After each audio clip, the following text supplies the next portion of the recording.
I have no idea what I'm going to say or how I'm going to defend the prequels, but I know I'm going to win the debate because you have Rian Johnson on your side.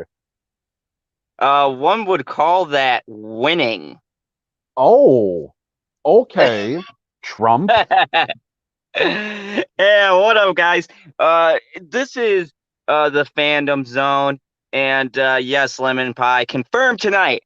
Zod loves Ray. No, Purple is gonna hunt me down for this one because I know he wanted to be the one who was on the side of this table. Welcome to our new segment.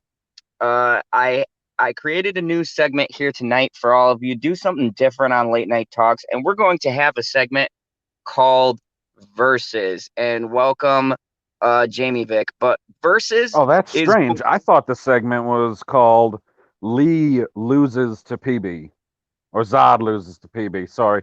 Saying it the other way, it just is so much smoother. I'm sorry. I thought it was PB is going to be crying into his lap after I make the most compelling argument ever. Uh, Oh, anyways, we are going to do a new segment here where we take two universes, two products. It could be a game, could be a movie, could be a television show, and we're gonna battle it out where one of us will pick one side and the other will pick the other side. And it doesn't matter which side we get, we will each try to make a compelling argument for that movie, show, television, whatever to try to persuade you, the viewers, and anyone who's watching live or who will rewatch that our side is better or that our debate is stronger. And look, this might not be exactly how we feel, but I felt like this is a good way to balance out uh, arguments we have. This kind of came about with our little friendly debate about Attack on Colognes, and so I thought to ourselves, why not do something? And I'm going to give some history before we get into this debate. But oh, uh, Jesus. yeah, Context? You're going to give the people context. context? Oh my God. Yeah, unlike what the media does when they make a debate. Look, this debate, I want us to bring up some facts from within the movie, some things that we feel, and not just because it's a strong, powerful female. All the bullshit we hear. I'm going to try to pull actual things that I perceive in the film and see what you guys take away from that. But also, I wanted to do this too because it was funny to see that not so long ago, or very probably a long time ago, because I don't feel that old, the prequels where it was in this weird situation where a lot of people could not stand the prequel movies, and now the sequels are more hated, and I think people found a newfound respect for the prequels. So I thought this would be a great debate between me and PB as I chose to do the sequel trilogy because this is our launch, and I thought that would be interesting and the hardest for me to defend. And PB got the cushiony job of defending the prequels. You're Hell welcome. yeah, I got the I'm a good cushy friend. job. So, you know, and it's going to be up to you guys to see which one of us makes the most compelling argument. So, I think that this is going to be a great debate. Hopefully we bring some good facts for both the arguments and, kind of see who we can sway on our side. And look, before you start watching this, take Disney out of it. Take out the nonsense and the political pandering, Kathleen Kennedy, all of No, that. we're exclusively looking at the movies. We're not looking at anything that's said outside of the movies. We're not looking at anything that any of the actors said outside of the movies. So we don't have to worry about Zod going on some crazy Brie Larson tangent. Although I should have a Captain Marvel. That brings a good another versus. We should have a Captain Marvel like versus Wonder Woman, because I always felt that should have been a thing, but the movies just got released at different times. So maybe I'll do that Big next. different times. So did you But I welcome think everybody who's watching? It says um only uh 4 people, but I feel like there's 4 people plus at least me. yeah, and we also have Timon, Flip, welcome. But yeah, anyways, hopefully Did you say hi to even if you Husky? Husky's part of the crew, but he's a good dog. Good dog. He's a good dog. Um but anyways, um so this argument, before we get into this, this argument is not going to be about the politics. We're going to do what critics used to do, folks. It sounds crazy, I know, but we're going to give you the facts of the movie. We're going to go story, sound, cinematography, all the things that critics used to talk about to back up our argument, okay? And we're going to try to point out some different things that people, even people who are in a Phantom Menace and all that, people didn't point out because of their inherent biases. We want to do this argument in the form of bringing actual, factual, on-screen proof, okay? And then we're going to let you guys decide where you land on this. I feel PB like a lot of people are not going to agree with me unless I got perp or unless he's lurking. I know I got his support. His force sense probably went off. He's like, someone's defending my bay. But Yeah, good luck with that.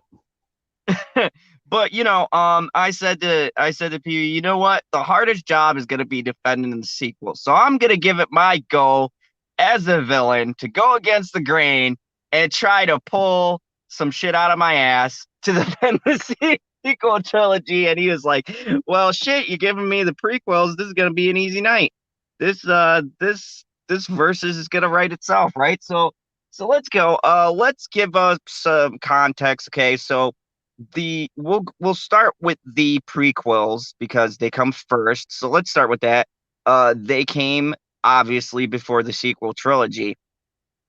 And let's go into some of the strengths of this, and I'll let you give your feelings on the strengths. So we'll go strength, we'll go weakness, and then we'll go to the sequel trilogy. So, thank you, Lemon Pie. Everybody, I appreciate you. Keep an open mind, and see who you like for this debate. See if I can sway you to the dark side. But anyways, so I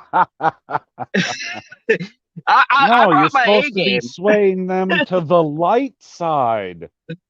Oh, it's undetermined. Ray could be a dark side. We all know who she's related to. Right, So, she is a Palpatine. so I'm gonna for That's Grandpa that. Palps. Okay, good. That was an excellent segue for me, and I appreciate that. That is, I believe, definitely one of the strengths of the prequels. It gave you some backstory on the Emperor, which nobody in particular asked for, but at least me was very happy with, because he is not the emperor when he starts. He's only a senator. And then he works his way up the ladder, works his way up the ladder, and then he decides, well, I've made it all the way to the top. Let's just take everything over. Okay, all right. I'm gonna do a counterpoint to this. So, here is my issues with the whole Emperor Palpatine. I think, for me, this detracts from the character because I think that it was more terrifying, more alluring when you didn't see the guy behind the curtain, when you didn't get the explanation. I never needed an explanation about this sinister, dark figure. As a matter of fact, if you look in cinema history, right, or if you look at the most compelling bad guys in history, right, they don't need a backstory. And I can even bring up this point with Vader, right? We don't need a backstory to make them menacing. They make themselves menacing through their deeds. And as a matter of fact, it kind of enhances this experience, not ever really knowing where they came from. A great counterpoint to that is look at Joker, right? Even in the Joker movie, you Oh, wait never a really second. You're know. counterpointing yourself to give me points?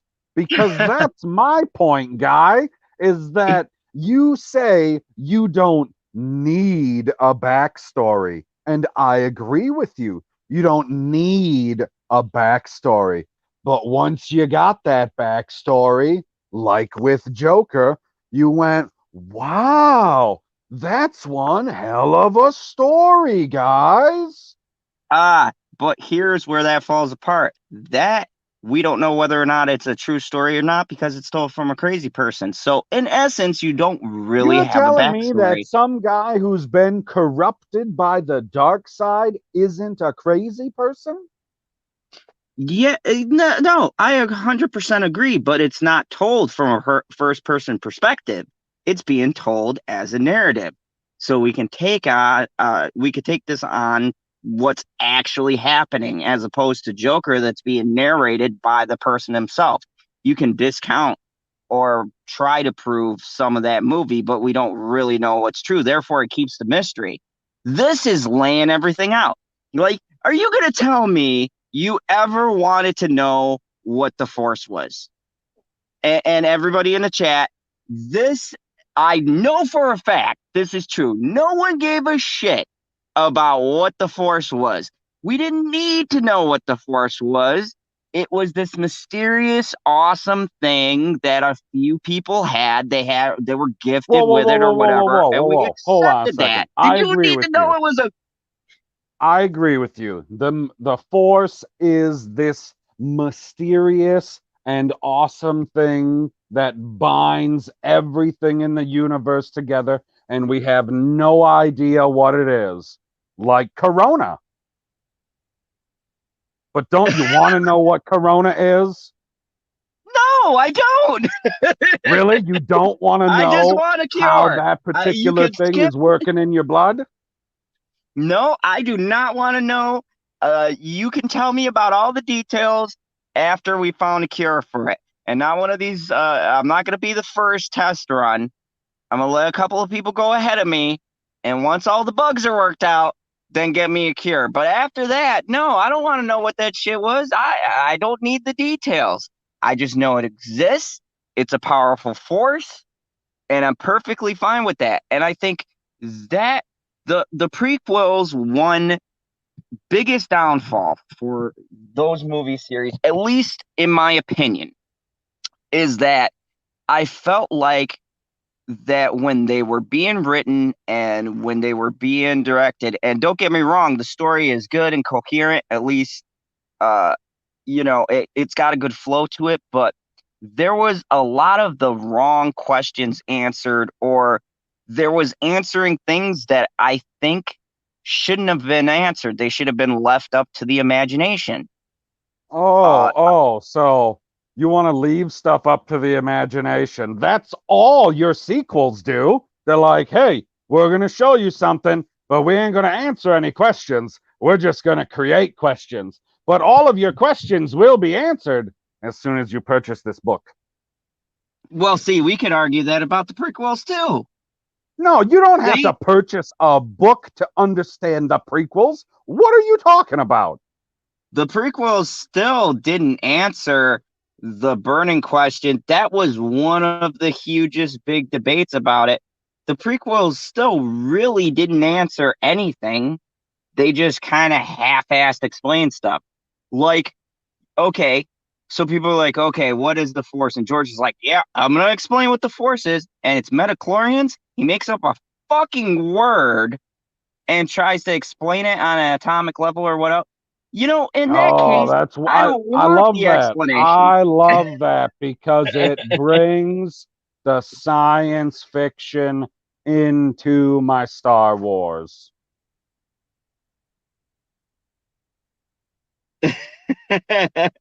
Yeah. I was reading Timon Flip. Why don't you read that? He's got a great thing here for you. Timon Flip says, we still don't know. The movies don't say the midichlorians are the direct cause of the Force. And I 100% Exactly. agree with you, Timon. Just because you run your blood test and you do the midichlorian count, that doesn't mean that you are any more well versed in the Force than anybody else. Because if And that were true, that would mean that Anakin Skywalker, right when he was tested, they'd be like, wow, your midichlorian count is higher than Master Yoda's. You should probably go teach him some stuff. Except that's not how it works. Midichlorians are just a marker for you to be like, oh, that's somebody who we're supposed to bring into the Jedi Order. And then when they test somebody and you don't get hardly any midichlorians, they go, okay, that person, they ain't got the Force. Unless you want to do it like your sequels and everybody has the Force like fucking Broom Boy. okay, all right. I'll take that. But you know what? I would argue that Rey does mystery better than any of your characters in the prequels. Whoa, whoa, whoa, whoa, whoa. What do you mean, does mystery? Okay, all right. So here's the beauty about Rey's character. Okay, this is the and Perp has opened my eyes to this. And shout out to Perp Minded because I know you lurk or whatever. He may watch this later. He's probably gonna be sitting at and crying, going, "I finally got them to see." But he brought up a good point, and you know what? I'm gonna quote this for my point of the argument.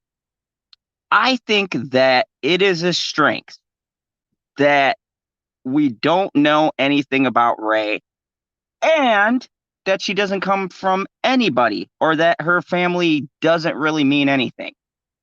Now, I know what everyone's going to say. Oh my God, he's drinking Kool-Aid.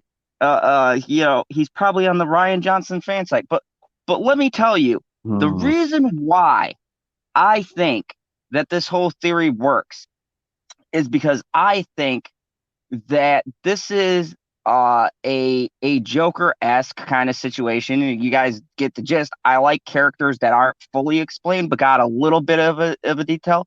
And I think that Rey not knowing who her parents are or them not being a factor is actually quite brilliant, especially from the genius of Rian Johnson.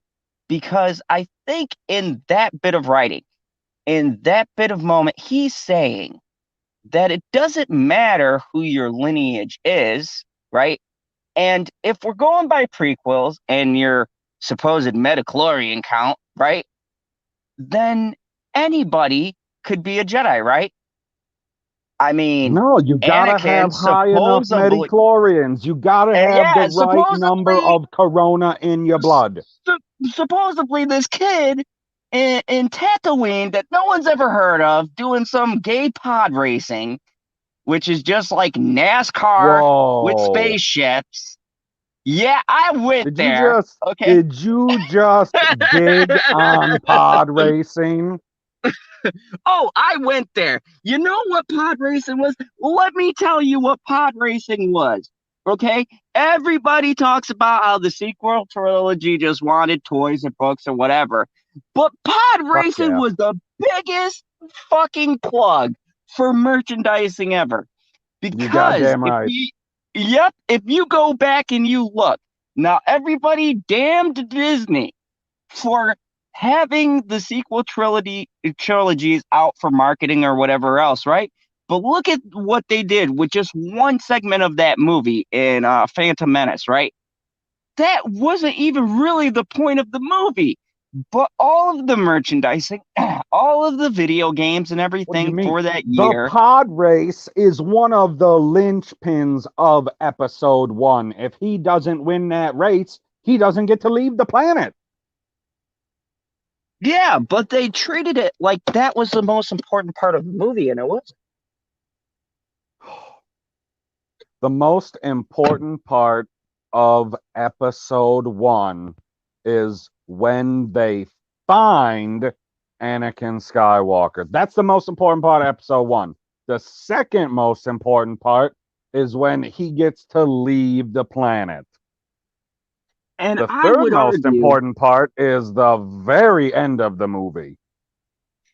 and you know what? And you know what? For everybody who hates the sequels, I would argue that there was not very many people. Now, don't get me wrong, I can't speak for all of the demographic, but there was a lot of people, a great deal of people, whether it was Phantom Menace or any other channel, when Force Awakens came out, a lot of people saw potential. And okay, if we're going Phantom Menace versus Force Awakens, and I know what everyone says now, oh, it's a reskin of A New Hope or whatever else, but Force Awakens to me was the brilliant start of a setup for a trilogy, okay? You had everything in there. You had mystery around who this girl was, you had the lightsaber, you had Han Solo. And you know what? Some people got mad about Han Solo's death. I'll just say it. And I'm a huge Lando Calrissian fan, so I really don't care about Han when I say this. I thought killing him was brilliant for two reasons. One, Harrison Ford didn't want to do it. So unless, he could be killed off. So why keep an actor who doesn't want to be on and doesn't want to do the role? And two, I think that the way that whole scene is delivered was some stellar acting. And look, I'm asking people, put your hatred for the the later things that Whoa, whoa, come whoa. later, the The gripes that you stellar, have. are you talking the stellar acting of FN 2187 when he just yells all the time? Ray! Ray! No, no, no, no, no. Ray! I am talking about the scene between Han Solo and his son, okay? Between Kylo Ren, Ben Solo, between father and son. You can't tell me that is not a powerful scene. And you know why so many people had such a visceral reaction to Oh, it that? was a There were powerful a lot of scene. pissed off. There was a lot of pissed off people, but I think that was some great, brilliant writing and an awesome way to open it up. Now, let's compare that to Phantom Menace. Now, don't get me wrong. That whole fight with with uh Qui-Gon and Obi-Wan and Darth 10 out of Maul 10. was awesome. Yes, it was an awesome fight. But let's look at the second part of that. Fucking this little kid riding by accident in a ship blows up a whole fucking station by himself. Bullshit.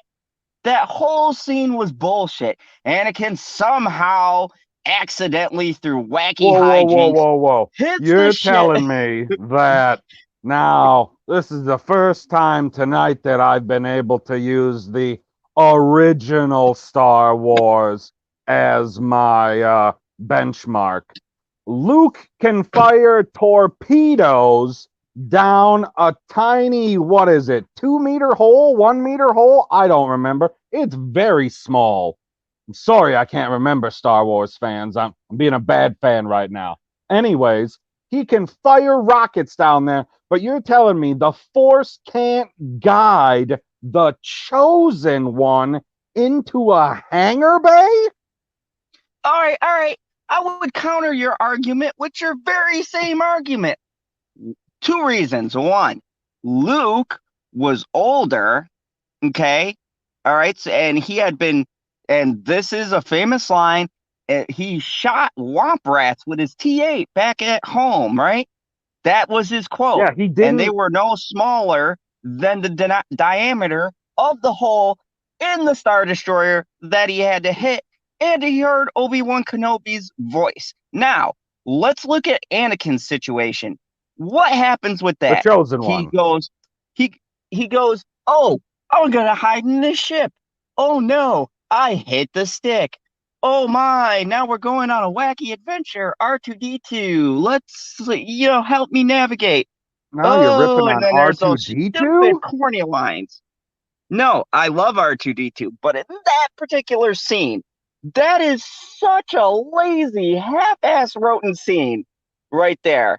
I mean, it's so ridiculously corny how this little kid gets onto the ship right to hide, and then he just happens to bump the control. And okay, I can buy that he'd I be love able to me some fly to porn. that. I could buy uh that he could navigate to the ship with R2D2 in the passenger side, okay, navigating him. But it wasn't even R2D2. The coordinates were already somehow locked onto this ship, okay? And then he somehow figured out the controls of an advanced Naboo fighter and was able to know where to hit this thing at the core and then fly out of the ship. There wasn't even like a force thing where like some ghost was saying, okay, use the force and let it guide you. He just, it was all luck. Okay. Now look at the last scene between Ben and between Han Solo. That was an epic, tense meeting of, a father and a son. And Han knew he was going to die. I mean, just the way he was talking and everything, he knew he was going to die or that he might have to lay down his life on that beam.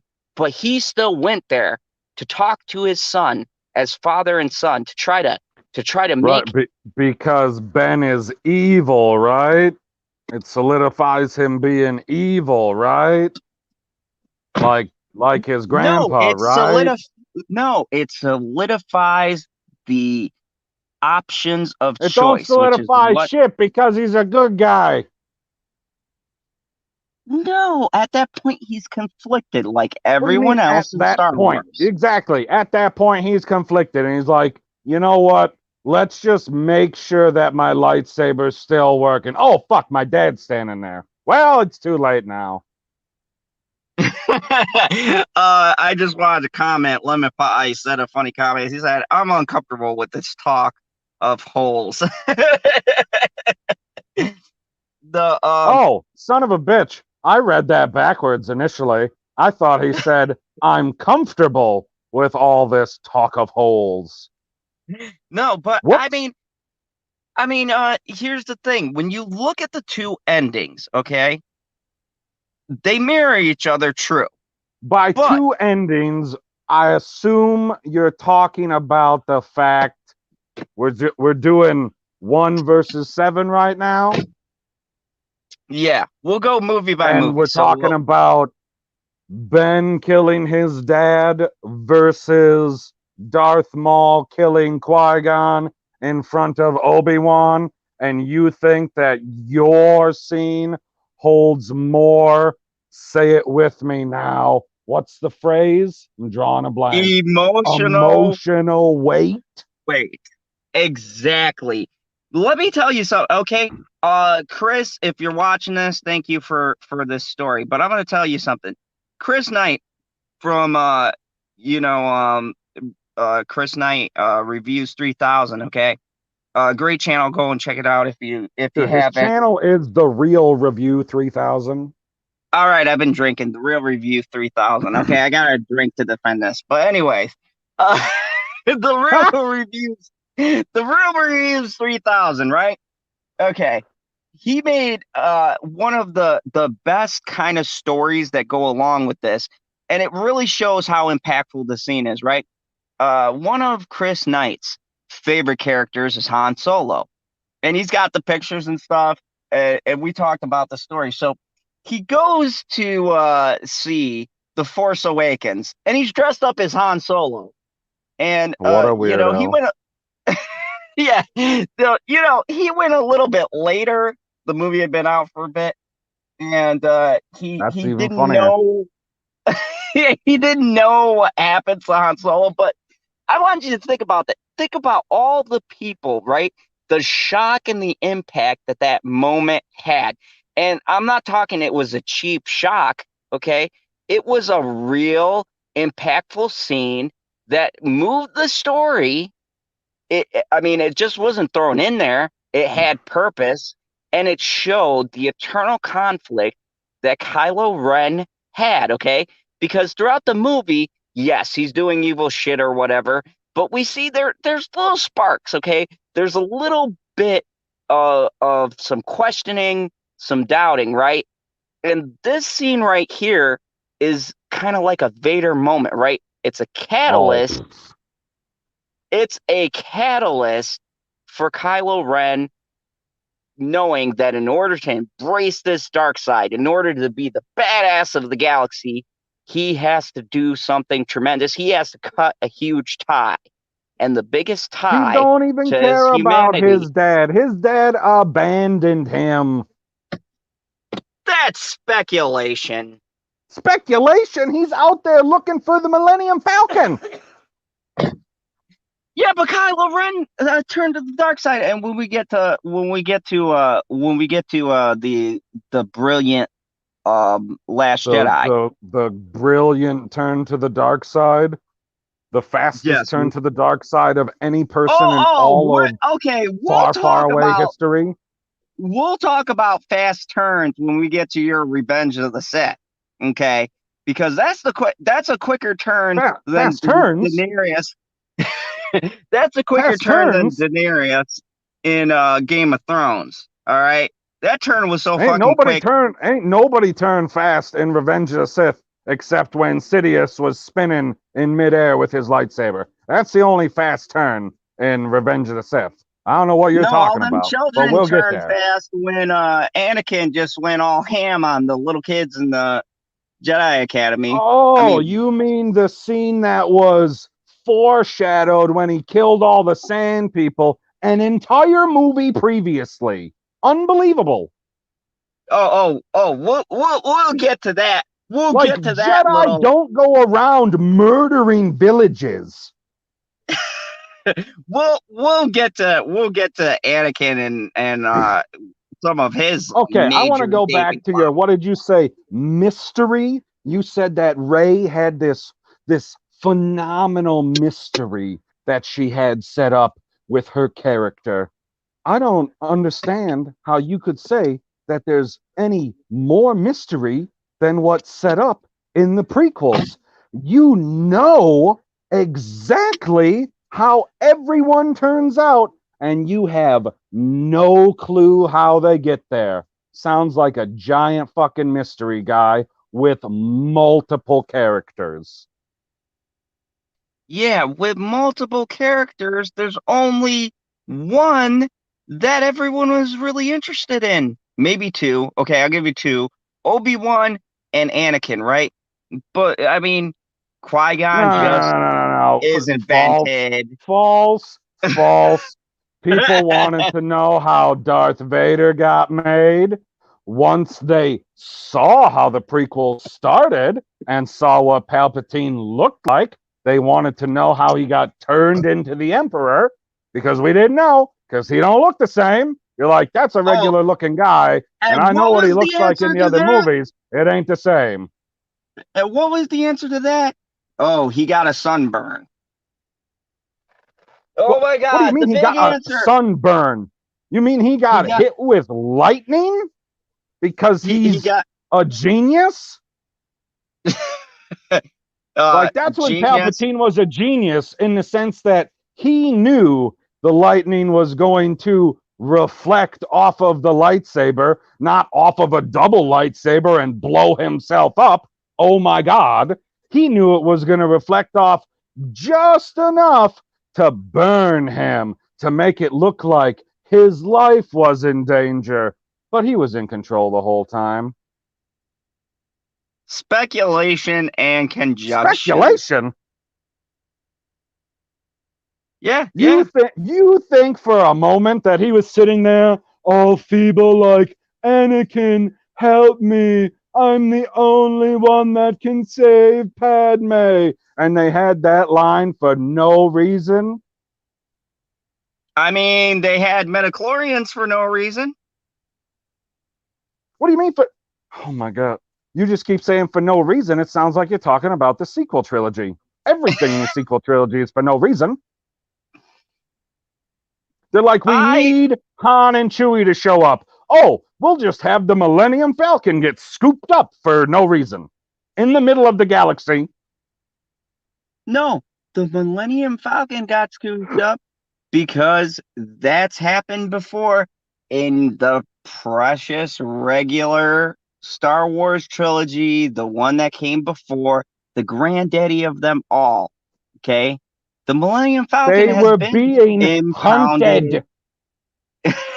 It's been There's a haunted difference between exactly. being hunted and just being like, oh, that's the exact thing that I've been looking for the last 20 fucking years. Let's scoop it up. Hey, What's I up, would comic argue. chat? Hey, what's up, comic chat? I would argue with you. How did Han get the Millennium Falcon? Go ahead. How did Han I don't know. Solo? I never watched that fucking movie. Han Solo got the Millennium Falcon in a bet. Okay? That's how he In a bet. procured the ship. So you're telling me that after all those years and him trying to shake the Empire or something, he couldn't possibly ever lose his ship with all this shit going on with the First Order. Then his son turns to the dark side, Whoa, and whoa, then whoa, whoa, whoa. You're saying lose like somebody swindled it from the biggest swindler in the galaxy? I'm and you're saying telling he me people lost don't it get in the old? sense like he parked it on a planet, rode with a buddy to another planet, and then went, fucking A, guys. What planet were we on previously? I don't remember. Let's just go forward. We've gone too far, Harold.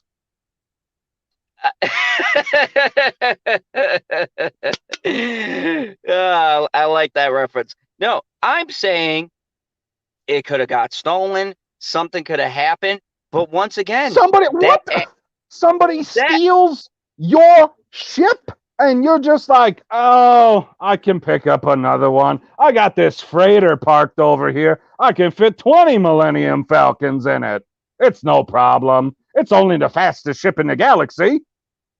What? yes, but what I'm saying is shit happens. Okay, we don't know what happened in between that time frame. Hell, he lost PB. He lost his son to the dark side. Maybe he just walked away. Maybe he stopped giving a shit. Maybe he parked it on that planet, got another ship, and said, Oh "You know no, what? no, I'm done you're with this right. shit." You're right. Once again, another sequel question to be answered in a book later. No, this is the brilliance of these movies. Not everything is answered in a book. Maybe it's Nothing is for answered. you to figure out, put your own spin on it. You know, it's Oh, what a alluring, great the movie. mystery. What a great movie. Hey guys, here's the movie. Just interpret it however you like. Like, if you want the Force to be a magical force, great. If you want the Force to be fucking candy corn, that's fine too. I'm not saying, I'm saying that even the originals had mysteries that were never solved, and no one wanted them solved. Like before Talking we got the about prequels. creating mysteries where you don't need to create mysteries. Like, I'm the talking about a Falcon didn't have to be parked on a revitalization. random planet for our Lord and Savior Ray Palpatine to find, just so that Han Solo can find it with her in it in the floor. Hey, I'm just saying it was a awesome way to bring these two characters together. And Right. let's just It was an awesome way for them to make a moment for the trailer so that they can say, Chewie, we're home. People are like, fucking A, man. Han Solo, Millennium Falcon, sign me up $2 billion. but I mean look at the structuring of that movie compared to the Phantom Menace is all I'm saying. The Phantom Menace has some good parts true, but let me just ask you something. What was the selling point for the trailers in the Phantom Menace? Oh, thank you very much that you have asked the question that I have been waiting for. The selling point. And this can go for all three movies, but yeah, definitely the first one, the selling point. And you can't sell any of the frickin' sequel trilogy with this, is lightsabers. What is the first thing that anybody thinks of when you hear Star Wars? Fucking lightsabers. And what do they got in the So, so, prequel trilogy? Lightsabers galore. They're all so, over the place. It's the first time you ever seen in your entire life a double-sided lightsaber, and you have to admit you were like, holy fuck, that's awesome. oh, I'm not gonna lie. That was great. Like I said, I don't take away anything from that last scene except for the whole bullshit with Anakin finding the ship and getting into it and accidentally blowing up the blockade or whatever that bullshit was.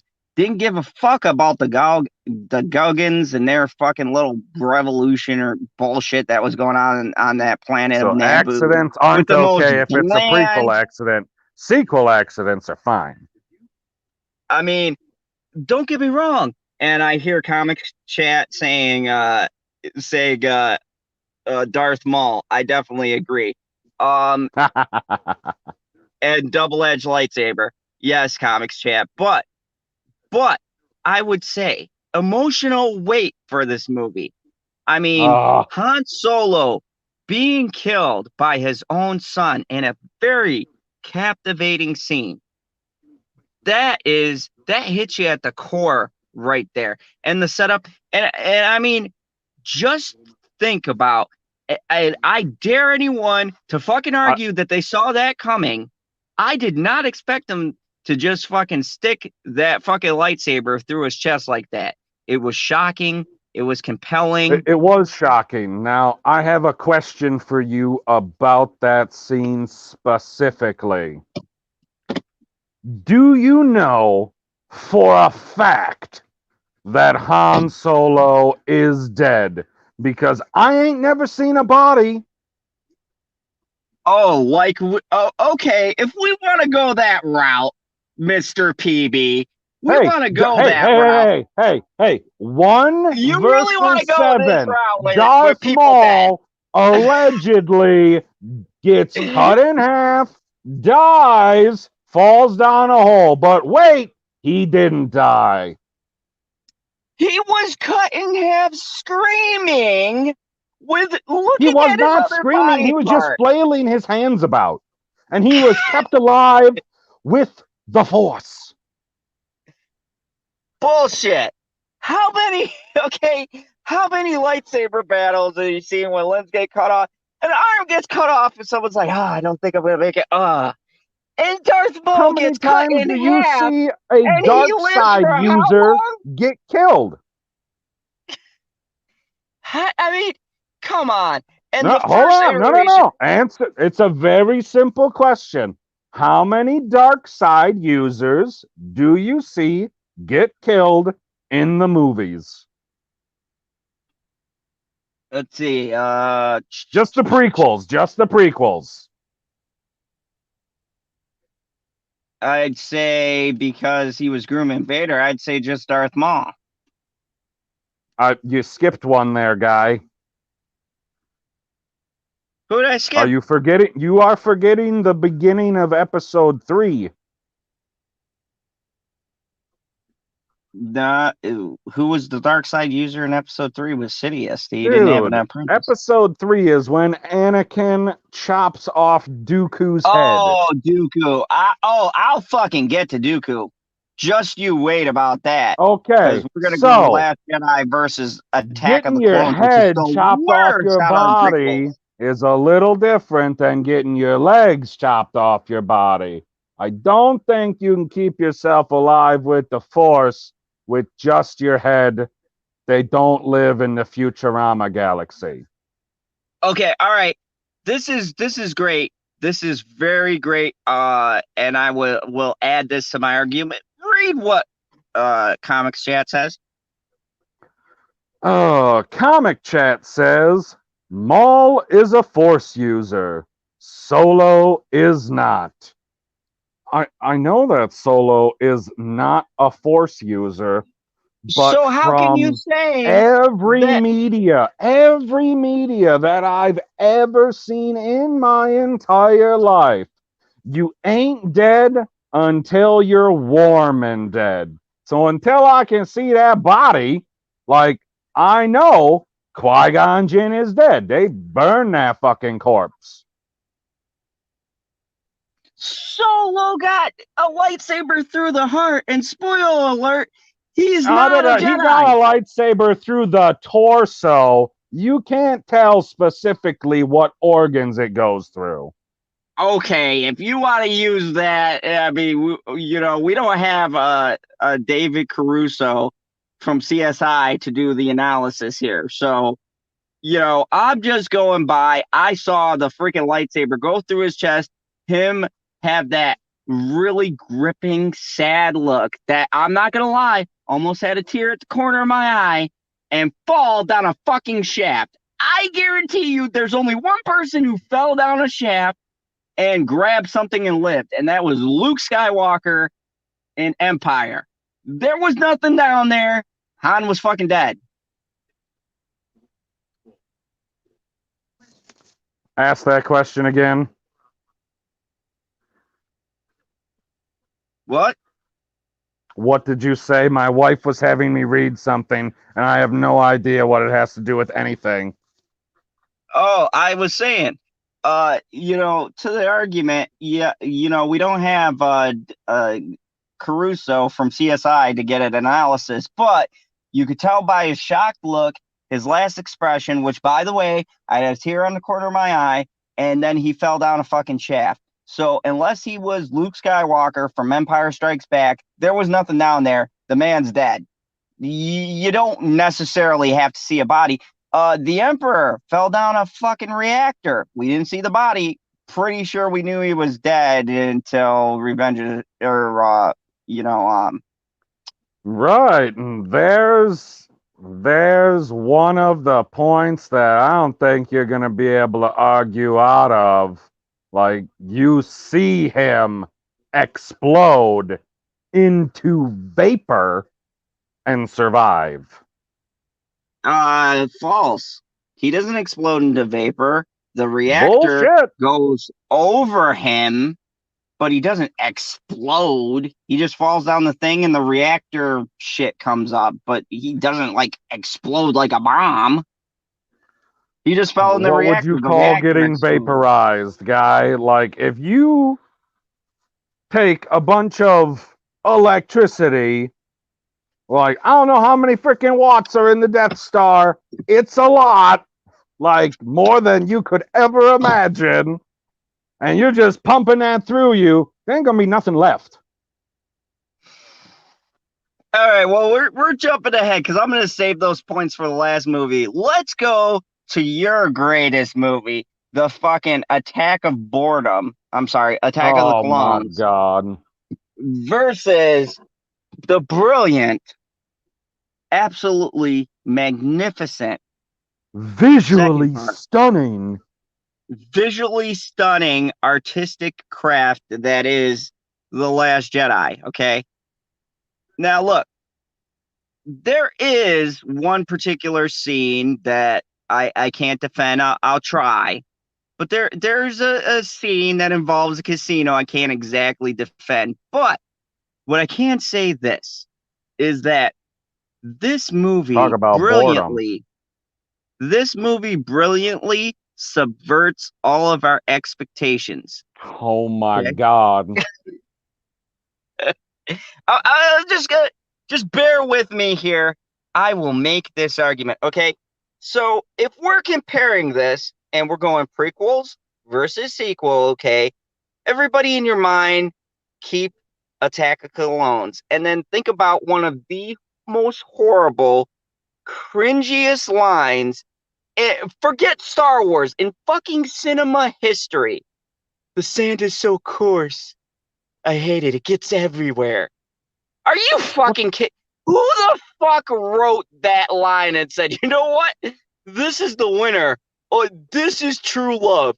When I look at my wife and I'm out on the beach, I say, hey, honey, the sand is so coarse. I can't stand it. It just gets everywhere. I mean, I know that George was going for some kind of undertones or whatever else, but that is the worst fucking line I have ever heard uttered. First of all, I watched you Twilight and I have not are heard cringier lines. correct. You are 100% correct. It is a terrible line in the sense of trying to woo a woman because a slave that grows up on a giant ball of sand has no social skills and doesn't know how to talk to women. He didn't grow up in a palace surrounded by people coming and going constantly. I'm sorry that this child doesn't know how to speak as eloquently as everybody else, but that is his character. Oh, but hold on a second. This is the chosen one. He's supposed to be the greatest ever, right? Right? He's been now we're doing a time jump. So he's been in the Jedi Temple. He's been in Coruscant for, I assume, a couple of years now because he's a bit older, right? For He's been around sure. those people. He's been training with Jedi. He's been training with Obi-Wan Kenobi, his mentor, his master, a man who is played by the great Ian McGregor, who does a great job. And if we listen to Obi-Wan in the movies, he speaks very eloquently. He's got good turn of phrases, a little bit of a sense of humor, but his sense of humor it has that underlining cool, suave tone, right? You're making And my you're point, telling me, guy. okay, so you're telling me he has not picked up anything from Obi-Wan Kenobi as far as speaking to people in ways that make sense Yes, or he having has, eloquent which is dialogue. why you can literally only pick out one fucking line. Oh, I got more. I got more. We'll break this down. Let's go to the first scene, okay? Let's go to the most fucking uh, ridiculous assassination attempt ever, okay? So, first scene, you have the great Jango Fett, which I'll give it to you. Jango Fett, fucking awesome. I love every moment that they Way had. better But than you're the telling bounty hunters in The Last Jedi. yeah, we'll get to that. But anyways, so you're telling me We you will? have this There's bounty hunters in The Last Jedi? no, there's something better. But anyways, so Ha! you're telling me that this master bounty hunter, Jango Fett, right? Baddest man on the planet. We don't know it at the time, but it's later revealed. He's going to be the, I guess, de facto surrogate father of Boba Fett, right? So badass, carved his reputation out. This man is like the man you get to kill people, right? He's gonna send in another fucking bounty hunter to use worm thingies in a long kind of convoluted, uh, crazily, stupidly complex plot to try to kill he's going to slip in some poisonous worms at night with two Jedi guarding the Princess of Naboo person. He's just going to first sub out the contract to some random other bounty hunter, and then they're going to use worms to try to poison her instead of, I don't know, blowing up her fucking plane, sniping her, maybe sniping her in the window while she has it wide open because the window was wide fucking open for them to put worms in her room to get into her bed. This is the master bounty hunter who's supposed to be the Um, biggest threat. you So do they have to realize move that her.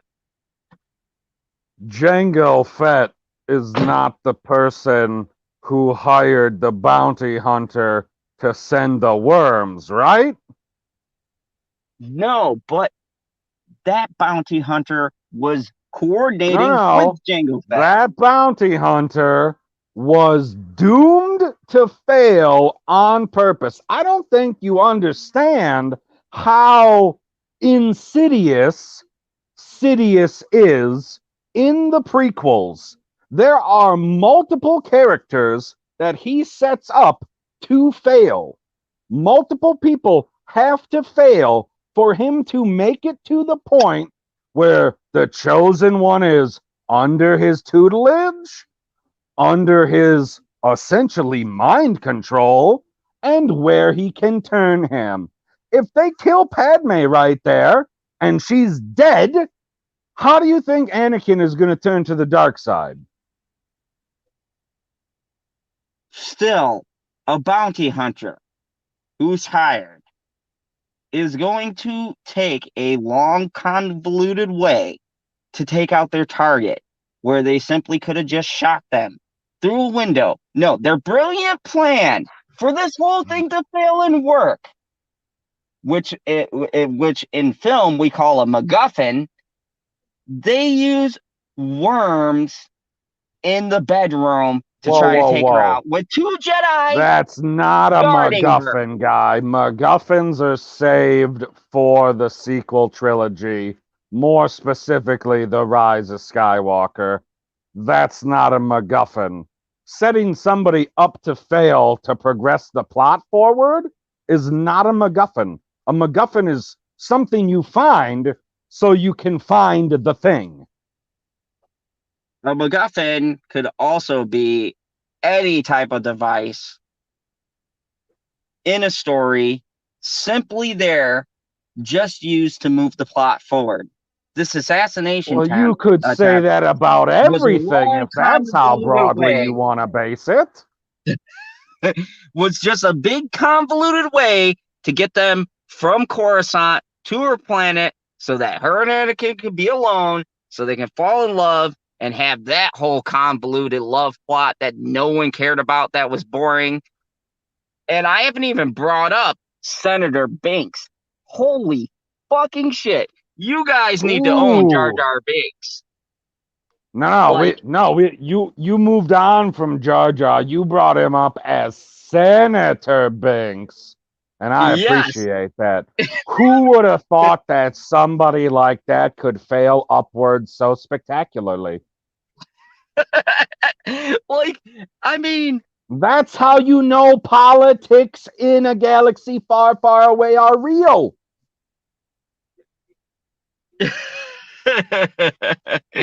Let me just get to some comments here.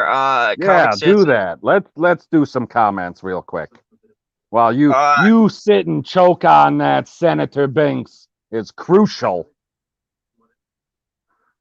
to idiocy. But go ahead and read that. One moment, I had to zoom in on my screen here. Comic Chat said he did that, being Sidious, so the trail would lead back. Oh no, Django, my bad, Django. So the trail would lead back to him. Once she made the kill, he would then kill them off. No, I guess he was talking about Sidious. I hate pronouns so much. And I don't agree with his next chat, but I'll put it up because I'm a fair dictator. Oh, excellent. I agree with this one. This is totally true. Comic Chat says, PB, you are, I wish that it said killing, but it just says, you are Killzad. I think he should kneel before you.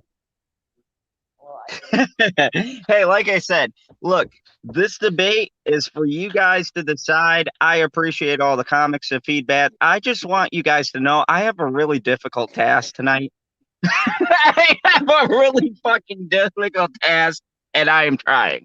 Okay, so moving right along, let's talk about some other great things about Attack of the Board. Hold on. Put up that last comment from Cybernetic Husky. It's a long one, and I'm going to try and read all these hilarious words. Husky says, in The Last Airbender, Aang refused to kill Ozai, and in the sequel, Korra, it shows that he refused to take life through death. Luke refused to kill his dad, but said fuck it to his nephew. Yeah, because Luke was beat down and weathered. Okay. All right. Here's the Well, you thing. mean I, experienced and wise?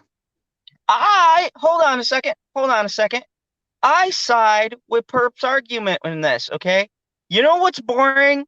What's boring is when you got a character and they don't ever change, they don't ever evolve. Okay. Yes, Obi-Wan Kenobi was a great and wise person and Whoa, stuff whoa, like whoa. that. But They don't if we ever go, change, they don't ever evolve. In what movie did you see Master Jedi Luke Skywalker? Because I watched all of the original trilogy and I thought I saw all the way to the end, and I saw Jedi Knight Luke Skywalker, but I did not see a Master Jedi. Luke was a master in The Last Jedi. Luke had Where? When he was getting knocked on his ass by this according to woman the on the Holy screen? Grail, according to the Holy Grail, according to the original trilogies, right? What is the last line or one of the last lines in Empire Strikes or not Empire, Return of the Jedi?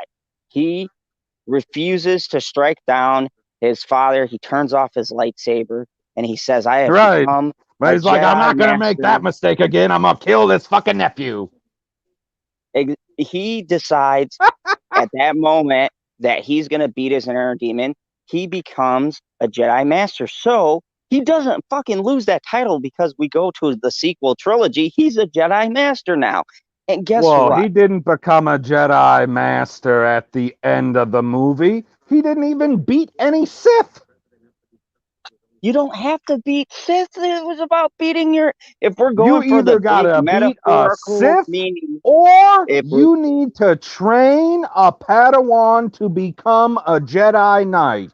One of those no, two you do things you got not. to do To to be be a Jedi Master, and a he ain't done master either by one. definition, a master is a master over the Force and his own emotions. At the end of Return of the Jedi, he has mastered and beaten his demons. So when we open up to the sequel trilogy, right, we don't know why Luke has disappeared. There's a big mystery, right? And Wait, you then we said he find out, mastered his emotions, but then he ran away because of his emotions. no, he didn't run away. He did self-exile. And if I remember correctly, who else put themselves in self-exile? Who they're green, kind of like knee height. They said, "Oh, this fight I cannot win. Exile I must." And they self-impose themselves another character from the original trilogy that starts off in another fucking planet. Who was that again? That's right, that was Yoda. And who did Yoda train? That's right, Luke Yoda Skywalker. trained, I I forget don't the name. know how many people that turned into Master Jedi. As far as I know, he trained the other 11 masters on the council. He's almost 900 years old. Exactly. Now, if we now, if we take you just made my argument for me. If we take that, right?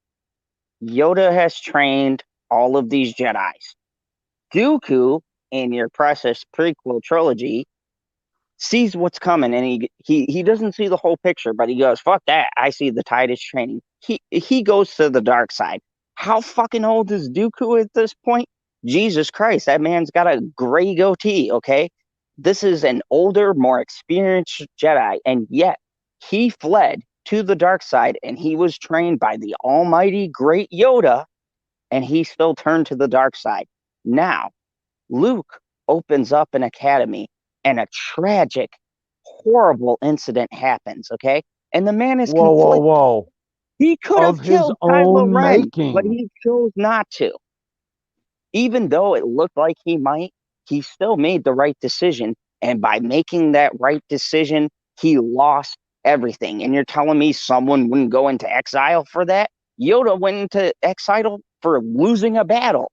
He lost a whole school and a bunch of people died. And that's not a good reason to exile yourself. I would argue that's a better reason to exile yourself than losing a battle. what happened to Jedi always fighting? They always got to fight the good fight. All of them at the end of Revenge of the Sith Ain't cutting. nobody said Jedi always gotta fight to fight. They're supposed to be peacekeepers. And yet they go into a war. They stretch their forces beyond their capacity, right? They allow themselves to be blinded by the dark side, and then they're forced or they self impose exile on themselves, right? But Luke goes into exile because Luke loses everything, and his best friend's kid is the catalyst. Now, you're telling me a man who's entrusted by his bestest friend in the whole world to train his son, to put him on the right path, and his son is a strong force and he has so much faith into him, and then one day he just turns, fucking goes crazy and destroys everything that he builds. That isn't allowed to take a psychological toll on someone. I mean, Obi-Wan I Kenobi did the feel same like exact you're thing. leaving part of the story out, guy, of your own movie. Like, what do you mean he just turned? He thought his uncle was going to murder him. It doesn't matter why he turned, No, he no, no, no, no, turned. We're not no. talking All about of Kylo, these we're things talking about matter. Luke. All of them matter. This is Star Wars. You don't just make a flippant turn like you allegedly say Anakin Skywalker did, even though it was set up in the first movie, expanded upon in the second movie, and then Nothing was set up finalized in the first in the movie. third movie, and he put the fucking helmet on. But your guy literally turns to the dark side over the course of about 15 seconds. He wakes up and assumes that, oh, my uncle is standing over me with his lightsaber active. He's going to try and kill me. So I'm going to pull my lightsaber over. I'm going to turn it on, and I'm going to pull this entire building down on top of him. And now I need to murder all his students, except for the ones that like me. Well, no, we don't actually know what happened with that. That's the thing about the mystery that we're trying to find out. No, we know that. We know I the mean, first half of that mystery. You're right. I editorialized a little bit on the end. I don't know exactly what happened after the building came down, but how in the hell do you go from, oh, my uncle's standing over me, to I need to pull this building down on him in 15 seconds? Like, you just woke up. You just woke up and you okay, know so you're exactly what's telling going me on? if someone's standing over you with a lightsaber, a sword that can kill you in a Your what? No, no, threatening no, no, manner, no, you no, no, won't no, defend no. yourself? Once again, you leave out important points. You say someone. This isn't someone. This isn't a random student at the academy. This is your uncle standing above you with his lightsaber on. You have no idea what it. For all you know, he has it on for a fucking nightlight. It's not like he literally has it to your throat, ready to slit it. That ain't how he's standing. It I've seen would, the okay, movie. You've seen the movie. We know what the scene looks like. now you're forgetting parts of the movie because he was standing over him with the lightsaber. Yes, it wasn't to his throat, but it was over his head. And I don't think it was to light the fucking path so he can see, being that he was by his bed with the lightsaber drawn Right. And directly you over go his head. immediately from seeing him, you don't say a fucking word like hello, or what are you doing, or why are you here, or what's going on. Like any 1 or 2 word, 3 word phrase, you have plenty of time for. It's going to take literally the amount of time that it takes you to pull your lightsaber to your hand and turn it on. You can say that line. What does he do? He lays there silently and pulls a building down on his uncle. It was reactionary. He thought he had to What defend a himself reaction. because there was someone standing over him with a Is that weapon. what you would do? If you woke up and your uncle was standing over you, would you be like, fuck, I think I'm getting murdered? If there was someone standing over me with a lethal weapon, I don't give a fuck if it was a baby and I had See, the ability to pull down a fucking bull. Yeah, I'm sorry. You can explain yourself, hopefully, if you make it. But at that see, time, I'm lemon going pie, to defend lemon pie myself. gets it. Lemon pie gets it. He said it was just the usual hazing at Luke's Academy. What the hell? see, this is the thing that I feel. I feel like there is a lot of guilt that is racked up over this because it was not just any student. This was his best friend in the world who he saw this vision of. And yes, it's explained. It was misinterpretation on both ends, but we don't know what the fuck that helmet was saying to him Right. He previous to forgot that. every lesson that Yoda taught him in the swamp. No, he had a reactionary moment. How many fucking No, I'm talking misunderstandings are in the about Luke prequels? right now. Luke's like, Ex- oh, well, here's a vision. I know how I can avert that. Murder. but he didn't. He He sat didn't there and have he a looked and chance. he He had a thought about it. building pulled on him. No, he hesitated. He had a Yeah, because full he's a fucking hesitator. He was about to uh kill Vader, and what did he do? He hesitated. no, he weighed his options. Oh, so now it's different. Seems like you're playing both sides of the coin here, guy. No, I'm just saying. That's been proven in the No, no, movie. no, no, no, no. If you're just saying nothing. All right, so moving So along here. now, moving along, let's talk about all the phenomenal lightsaber battles that are in The Last Jedi compared to Attack of the Clones. Oh, Okay, wait. There isn't a single fucking lightsaber battle in the entire movie of The Last Jedi. Does it even qualify as a Star Wars movie? I don't remember how many lightsaber battles there are in Attack of the Clones. I know there's at least 2. but here's the thing. If we look at the character building compared Oh, to each fuck. other, the character building in Last Jedi is phenomenal. We get moments, we get dialogue with people, where Last Jedi, you get dialogue like, the sand is so coarse, or, whatever the fuck Dooku said before Yoda Dude, started jumping off they're walls. building the characters up with the action in Attack of the Clones. I don't understand how you call that movie boring. Like, you have Oh, so that the whole fucking scene slight. on Naboo was so excited. Oh, we're riding on these little bees things. Oh, Wow, we wow, fell in the you want to grass talk together. Oh, it's so exciting beautiful. scenes of riding animals? That's what you want to talk about? How long is the scene of them on Naboo riding animals? Maybe 3 minutes? I'm 3 minutes? guessing Are it's you kidding me? closer to That whole two Naboo because scene is then like an they cut hour. to them in their freaking hotel room or whatever the hell it is by the fireplace, and he's wooing her the right way, not talking about sand. Like, he knows what he's doing. Not everything is perfect. He was a slave. But how much fucking time do we waste riding fucking animals in your goddamn movie?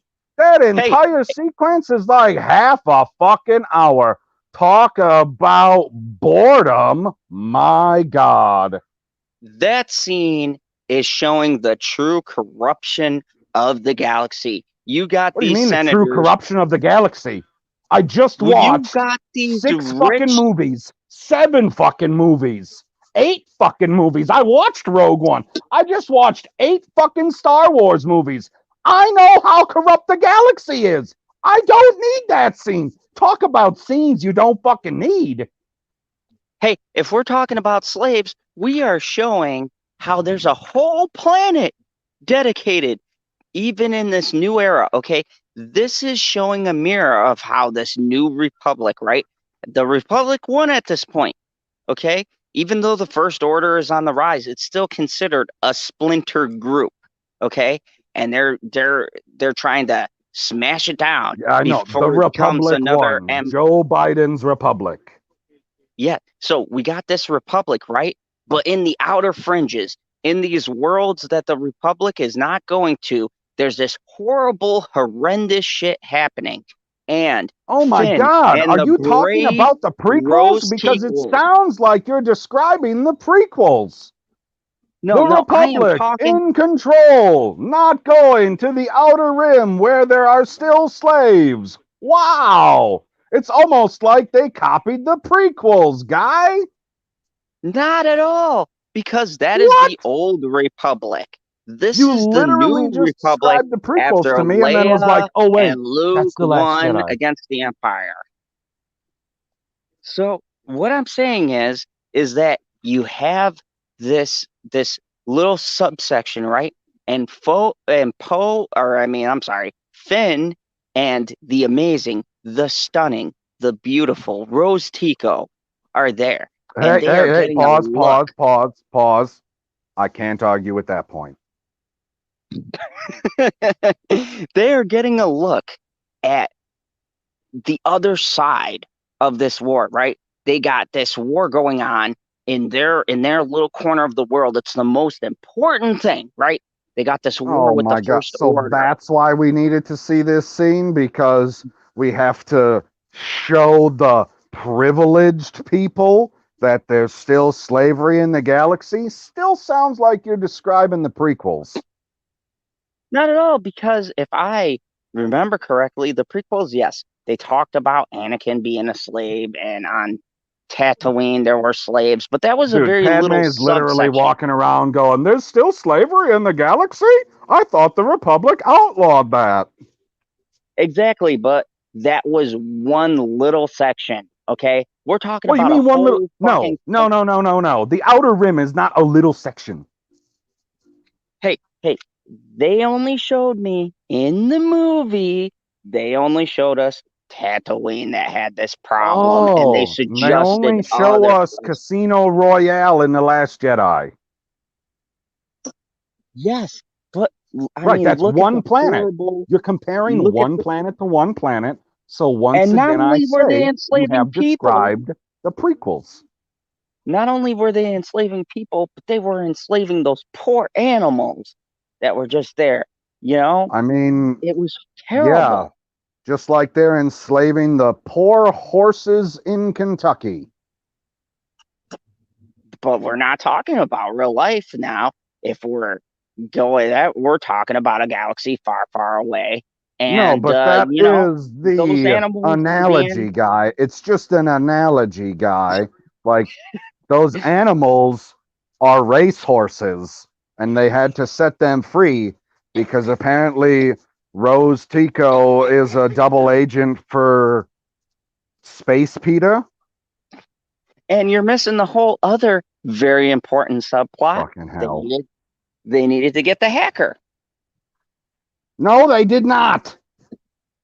They did, because they No, needed they to get. didn't. This is Star Wars. If you need a fucking door opened, you get a goddamn droid. So you're telling me there was no hackers in the original trilogy? None whatsoever. No, not a single Or in the fucking one prequels? anywhere.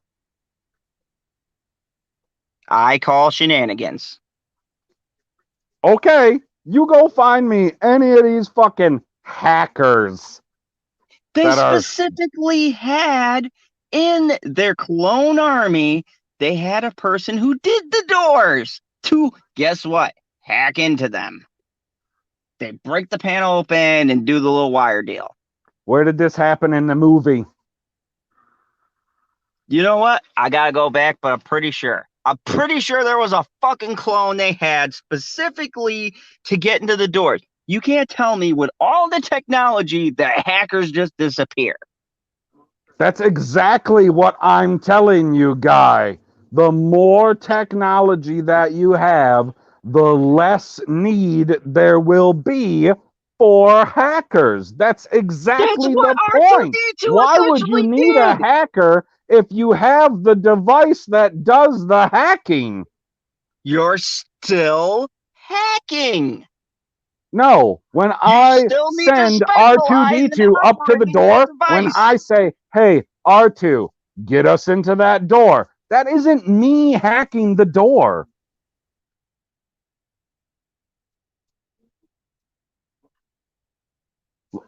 Oh, he hit the back button, everybody. Or his phone died. That's hilarious. It looks like I have won.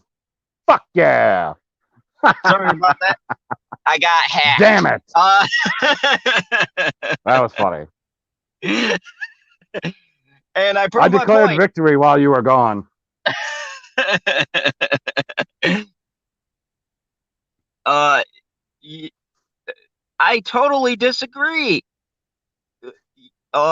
And R2D2 look what is a machine hacking a machine. Exactly. Okay, it so I doesn't got a matter. question. They No, have let me to ask you this create question. him to hack the I just machine. I want to get your perspective on this so that I can see where you're coming from. So I know what you mean by hacker. So me sitting here in Wisconsin, I don't know how to hack into computers. I don't know how to break into stuff, blah, blah, blah. I can't do that stuff. I am not dark web savvy. Okay? Fair? That's fair. Now, if somebody gives me a device to hack into something, like to read keystrokes or whatever the fucking shit is that stuff is able to do, is that me doing the hacking or is that the device doing the hacking? You would have to have the knowledge to operate the device. So No, no, essentially, no, it would no. be a I'm talking combination of I'm both. talking super simple, guy. Like it's it's got a button for it that literally says open door. I don't have to hit a bunch of buttons and find the code in the freaking sequence. I don't have to know machine code to figure out what I have to enter to get the door to fucking open. I just hit open door. I wait for 5 seconds. The machine does its fucking algorithm and it opens the door. Did I hack the door or did the machine? You did because you have to Okay. operate the machine. Okay. That's all I'm asking. So yeah, you're So right. If there is a battalion of clone troopers and there's one guy walking around with the door hacking machine, I guess you need that. But isn't it weird that in every other Star Wars movie, when we're following our main characters, not random stormtroopers or rebel troopers, or my bad, let's keep it sequel consistent, resistance troopers. Fucking A, man. If there's one guy walking around with that device, I guess he's hacking. But all of our heroes in all the other movies always have a fucking droid let them in. All the time. yeah, but we got Finn and the brave, stunning, beautiful Rose Tico, okay, Yeah, why who didn't don't they take have an this R unit? because they got the R unit was busy helping Ray track down Luke. They have fucking two of them. He woke up at the end of the movie. You can use R2D2 or BB-8. Now see, R2 was doing something else. He had important Make shit to him do. do this instead of literally wasting half an hour. This movie could be the same length as Empire Strikes Back, I think. Because you could cut that half hour and be like, oh, we're just going to take R2 with us and he'll get us in the door. Life is good. We'll just skip that scene and get rid of Benicio del Toro and his spectacular dialogue. Like, I don't even remember any of his lines because they're lame. You want to know why you remember the sand line? Because it's iconic. Iconic trash. Nah, man, trash ain't iconic. Oh, you can have crappy lines that people remember, just like you can have good lines people remember. You're making it sound like this sand line is like, you make it sound like he turned to Padme and said, Martha. You remember that, though, don't you? You proved my point. There is no one in the history of watching that movie. If you don't remember one thing from BVS, there's one thing we'll all universally remember, and that's Martha. Just like we'll all remember you.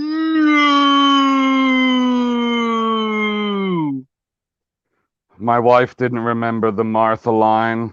It was very depressing because then we were watching the Jay and Silent Bob reboot, and they got to the point where they're doing hilarious. Oh my God. I didn't think it was going to be as funny as it was, and it exceeded my expectations. Yes, it wasn't as funny as Jay and Silent Bob Strike Back, but that's not the point. The point is when they got to the Ben Affleck scene, and he said, I'm more like Thomas Wayne or his mother, whose name escapes me right now. I almost fell out of the goddamn chair, and she looked at me like I was fucking losing it, and I was like, hold on a second. Let me just cue up the BVS real quick and play Martha. And I was like, yep, that's terrible. Exactly. And it proves my point. People can remember lines so terrible that, you know, they transcend that. I think Cyber's a little bit confused. I like that. Go ahead and read it. He's not confused. He's talking about good lines that he remembers. Yes. But I mean, that's what I'm saying. You can remember, like, most of the lines we recite, they're great lines, but people can remember really shitty ones. They stick with you. And the prequel trilogy had some really corny, cringy lines. Like, dude, it's fall in Wisconsin. I love corn. It is sweet.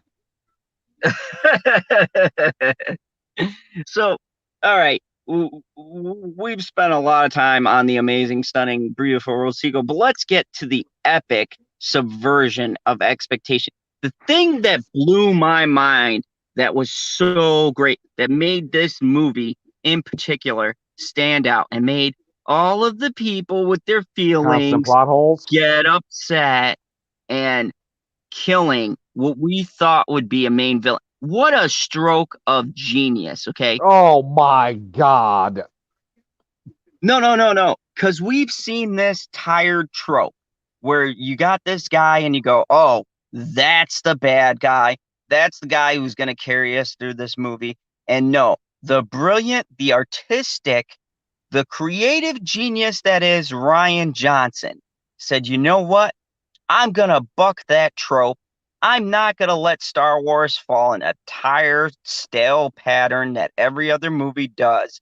I'm going to kill this fucker off and make it about what it should be about, and that is the epic struggle, the epic tug and pull between Rey and Kylo, right? Because Kylo cut that motherfucker in half. Kind of like, I don't know, like Darth how he Maul. cut the lightsaber in half. Wait, what? For what? You lost me there. He cut Snoke in half, and then they go through not a lightsaber duel, and then that was totally they a rip the lightsaber. Duel. At what point do any lightsabers ever fucking touch? There are no I saw lightsabers lightsaber. dueling in that scene. What are you talking about? Ray was fighting those fucking guards. I'm pretty sure with a lightsaber. A lightsaber duel is between two or more lightsabers, not a lightsaber and something else. The same way as Finn wasn't in a lightsaber duel until the very end of The Force Awakens, and it was very short. But by what you said earlier, you said, and I quote, there was not a lightsaber duel in TLJ, but there There was. isn't. It doesn't matter the length, it was still there. Lightsabers were still used. Someone got No, cut the in half. lightsabers have to be used against each other, guy. What do you It think the doesn't. word duel means? They did. They dueled the main bad guy. He lifted Ray in the air. He was fucking her up. He chose to bring the Force to a lightsaber battle.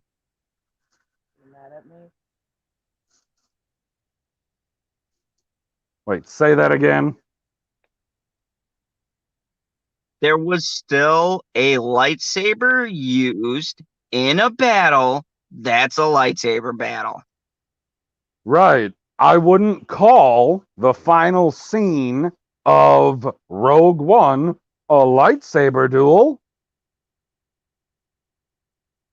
That I just call mass genocide. But that Okay, that's exactly what happens in the throne room scene. Same thing.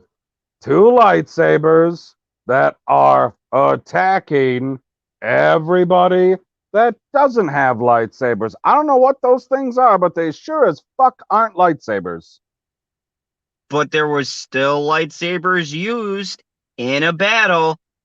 Lightsaber duel, I don't think is mutually exclusive to just two lightsabers battling.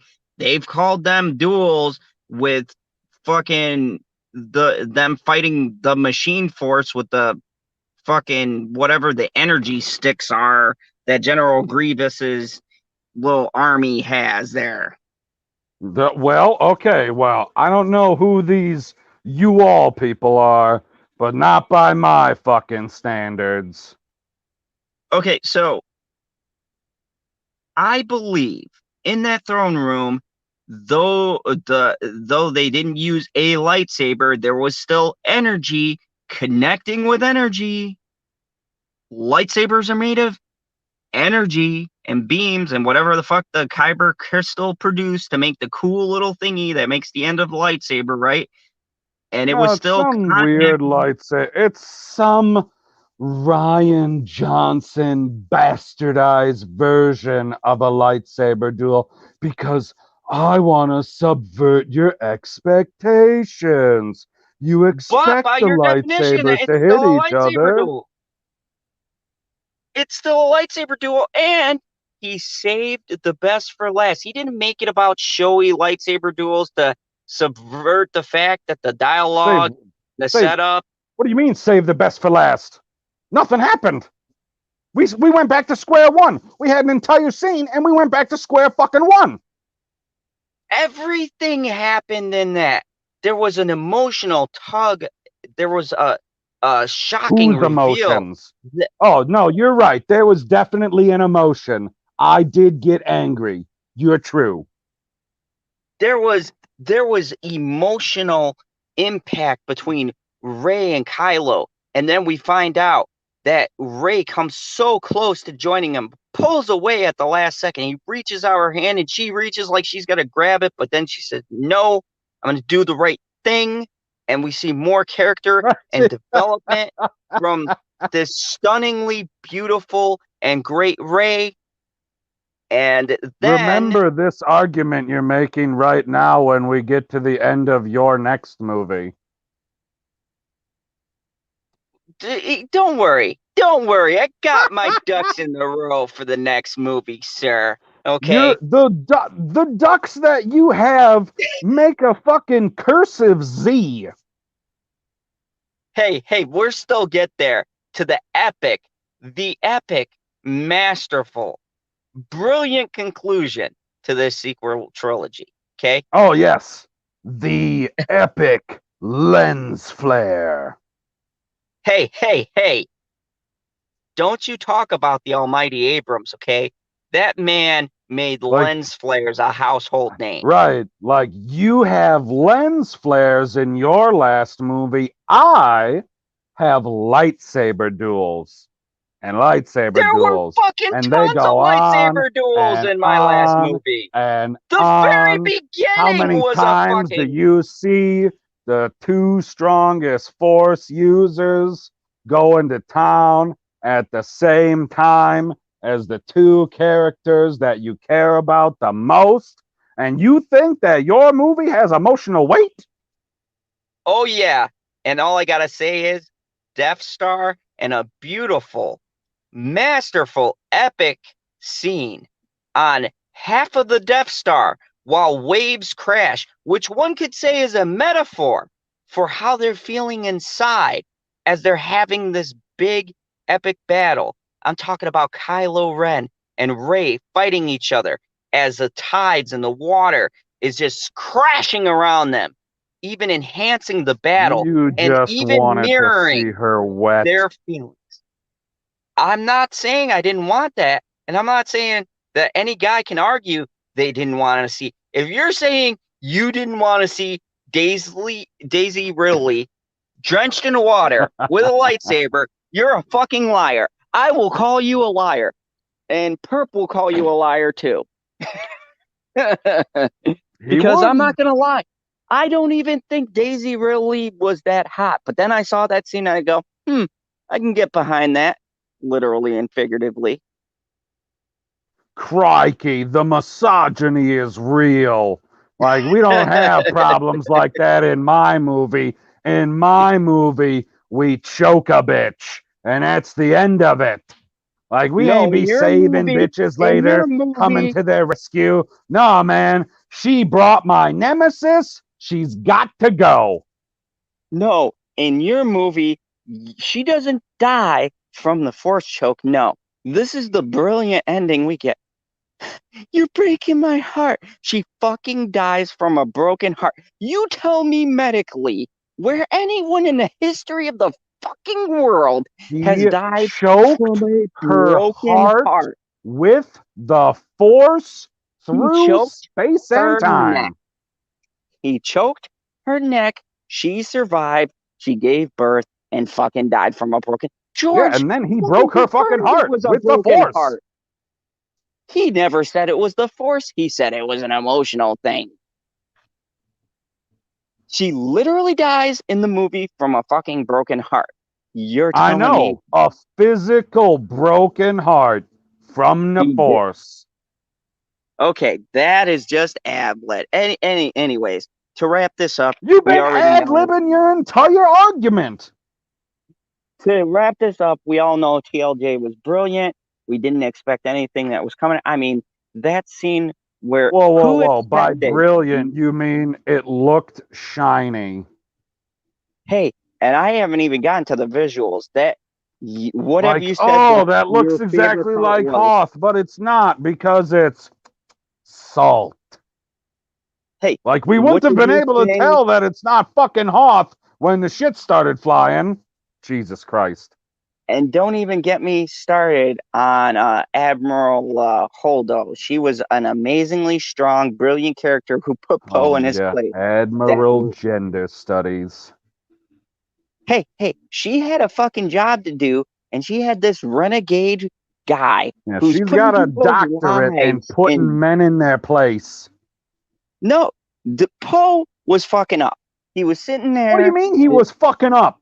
When? He he, he literally tried to subvert her command. I'm sorry, He she was was going to in blow charge. that entire fucking ship up on his own. Yeah, he could have probably succeeded But in they that. decided to Not. send in the slowest, let's say it together, spaceship We're talking about spaceships, and it looks like I could swim faster than those fucking things could fly. Hey, it's a big ship, okay? No, You I'm know, talking about those tiny fucking dumbass bombers, which we still don't know specifically if the bombs work with magnets or if there's gravity in Rian Johnson's space, because he sure as fuck don't know how space works. I think he knew exactly how space He has works. no idea how space travel works at all. And Not one fucking bit. that brilliant scene where Hodo takes an L for the team, she rams her ship through the other that Right. huge fucking Star Coming Destroyer. off of That when was we a just great watched scene. Rogue One and a frickin' oh, I don't remember what type of ship tried doing that and it didn't fucking work. But in the very next Star Wars movie, wipes out half the fucking fleet. Oh, and Han Solo didn't make those gambles. What do you He mean? It talked about doesn't work, and it just magically works in his movie. Like it doesn't work anywhere else, and magically works in his movie. Like he's like, oh, it's a I 50 need 50 this to shot. happen, so oh, it's a Star Wars movie, so there are no rules. It's a galaxy far, far away. It doesn't matter what happened before because I'm gonna subvert your expectations. It's Star Wars. It's an imaginary piece. It allows you to have freedom to do what you need to do in this galaxy to tell an amazing, brilliant, well weaved tale. I mean, I'm surprised that he didn't in the movie say, oh, metachlorians aren't the Force. They're just a parasite latching on to the Force. Like, what a dickhead. I think that you're just bitter at the fact that he took it I'm away bitter from as the fuck at precious that movie. lore. One, for destroying not only their own characters, as in the sequel trilogy only characters, but the legacy characters along with them. And two, for literally putting physical plot holes in almost every goddamn scene. And the best example of it is right after Rose Tico, the bright shining star that she is. We all love Rose Tico. Everyone loves Rose Tico. That's not the point. The point is she molested Finn on his face. Okay? I think She we can did all not. agree to She was that. No, we're emotionally. going to agree No, to no. that. It's what happened in the movie. The point is, they literally crashed like 50 to 100 meters away from all of these freaking AT-ATs and whatever they call the souped up AT-ATs. I know they call them gorilla walkers, but I don't remember the letters. And he drags her ass like a kilometer, 1,000 fucking meters back to the base. Nobody stopped them. No, they were too busy. Luke had come out. He was Too busy brushing his what? Too shoulder busy off. what? Too busy doing what? Literally, they are there to kill them. That is the job. Like, you watch them get out of the little fucking thing that crashed in front of you, and you're like, oh, I just seen people get out of that. Oh, they're walking back to the base. Just let them walk back. It's fine. It's fine. Oh, so you're telling me in the originals and then the prequels, they didn't overlook some people, escaping? No, they're focused Immediately on in the front main of them in objective, a which is wide the open base. field with no cover, you're going to have to show me a specific example of that one, guy. We're I talking mean, about on a planet in an open field. There are no trees around. There's no woods. There's no place to hide. There are no tunnels. You're literally on the surface of the planet. That's it. There's nothing around between you and that giant ass fucking cave where the crystal foxes are. Like the whole movie should have just been crystal foxes running around. Yeah, and you can't argue with me with that. Nowhere else, especially the precious prequels, was there a crystal fox. No. And they are, and I'll have to give you that 1 point. You will get 1 point from me. They are the best animal creation in all of Star Wars. I don't care Yeah. about fucking Tauntauns. I don't care about fucking Ewoks, even though some people consider them to be humans, but I don't, because they were going to eat Han Solo, so they can fuck off. And I mean, let's not forget about the other thing that is magnificent if we're going creatures, porgs. Yeah, they can So fuck adorable. off too. Like, you introduce porgs in the same movie as a crystal fox, and you want me to care about a fucking porg? Like, They're the adorable. crystal fox is going to eat the porg. Like, yeah, bring the porgs. Like, I would have been mowing down with Chewie. Been like, oh, you're not going to eat that? I'll take 2. That's terrible. That's just, you're a Listen to monster. that emotional weight You're a in my mouth. monster.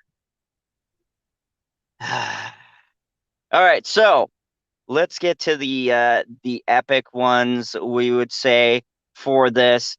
Revenge of the Sith versus the greatest. The Motherfucker. closing. You and The your closing. vibrating goddamn phone. Yeah, it's so excited about the Force Revenge of the Sith. versus the greatest. The Rise of Trash. The Rise of Skywalker. This right here.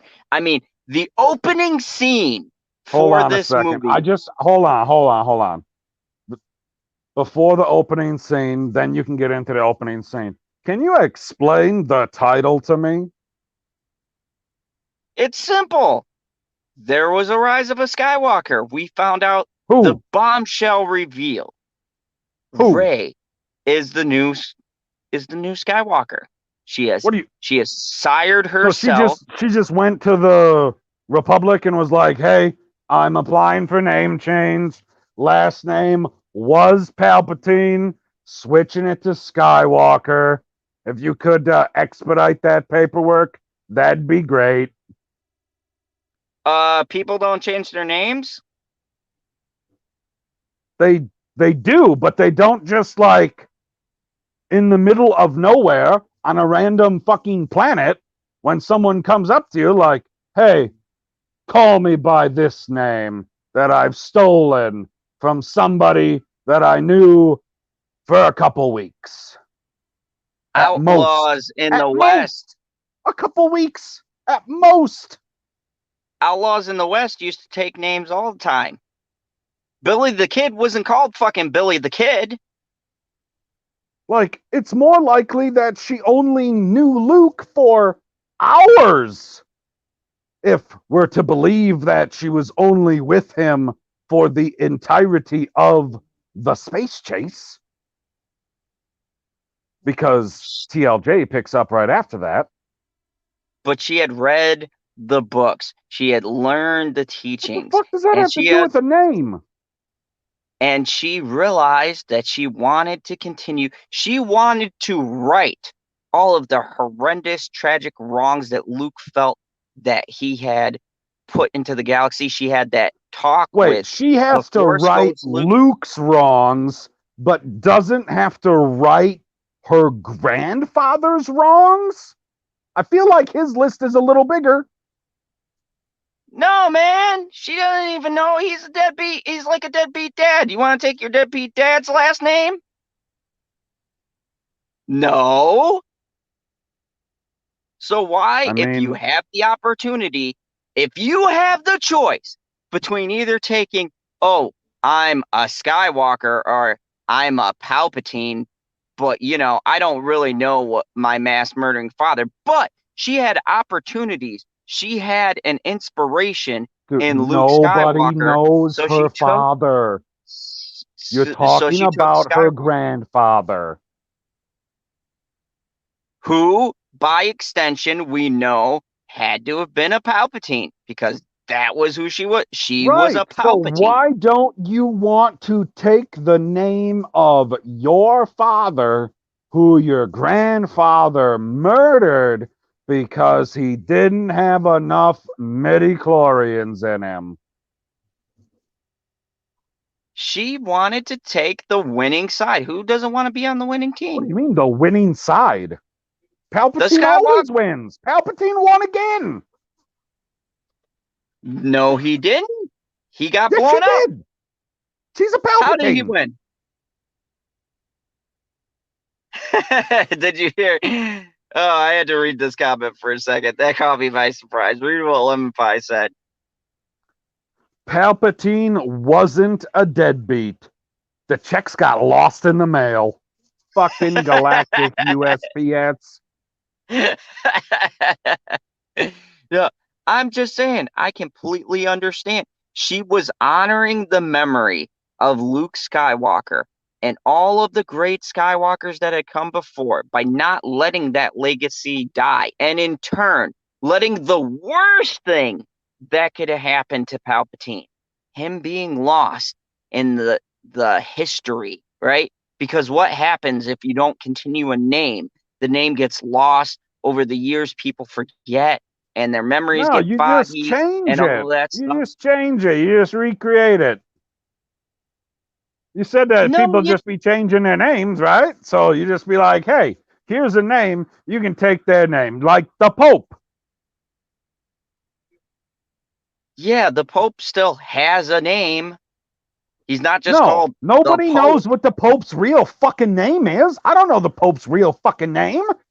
Google that shit, you'll find it. Yeah, I'm sure it will eventually tell me his real fucking name. But nobody cares what the Pope's real name is. They care what his Pope name is. And So you got her no Pope problem bringing name up another is Pope name. Skywalker. So you can just bring back a name from the book. Be like, you're black. We're gonna give you the last name Windu. I am so offended by that right now, sir, You that look you would offended. look at this face. I am not happy with that racial slur. Okay, let's keep racially charged comments out of this debate, sir. What do you mean racially charged comments? That wasn't racially charged. It was melanin charged.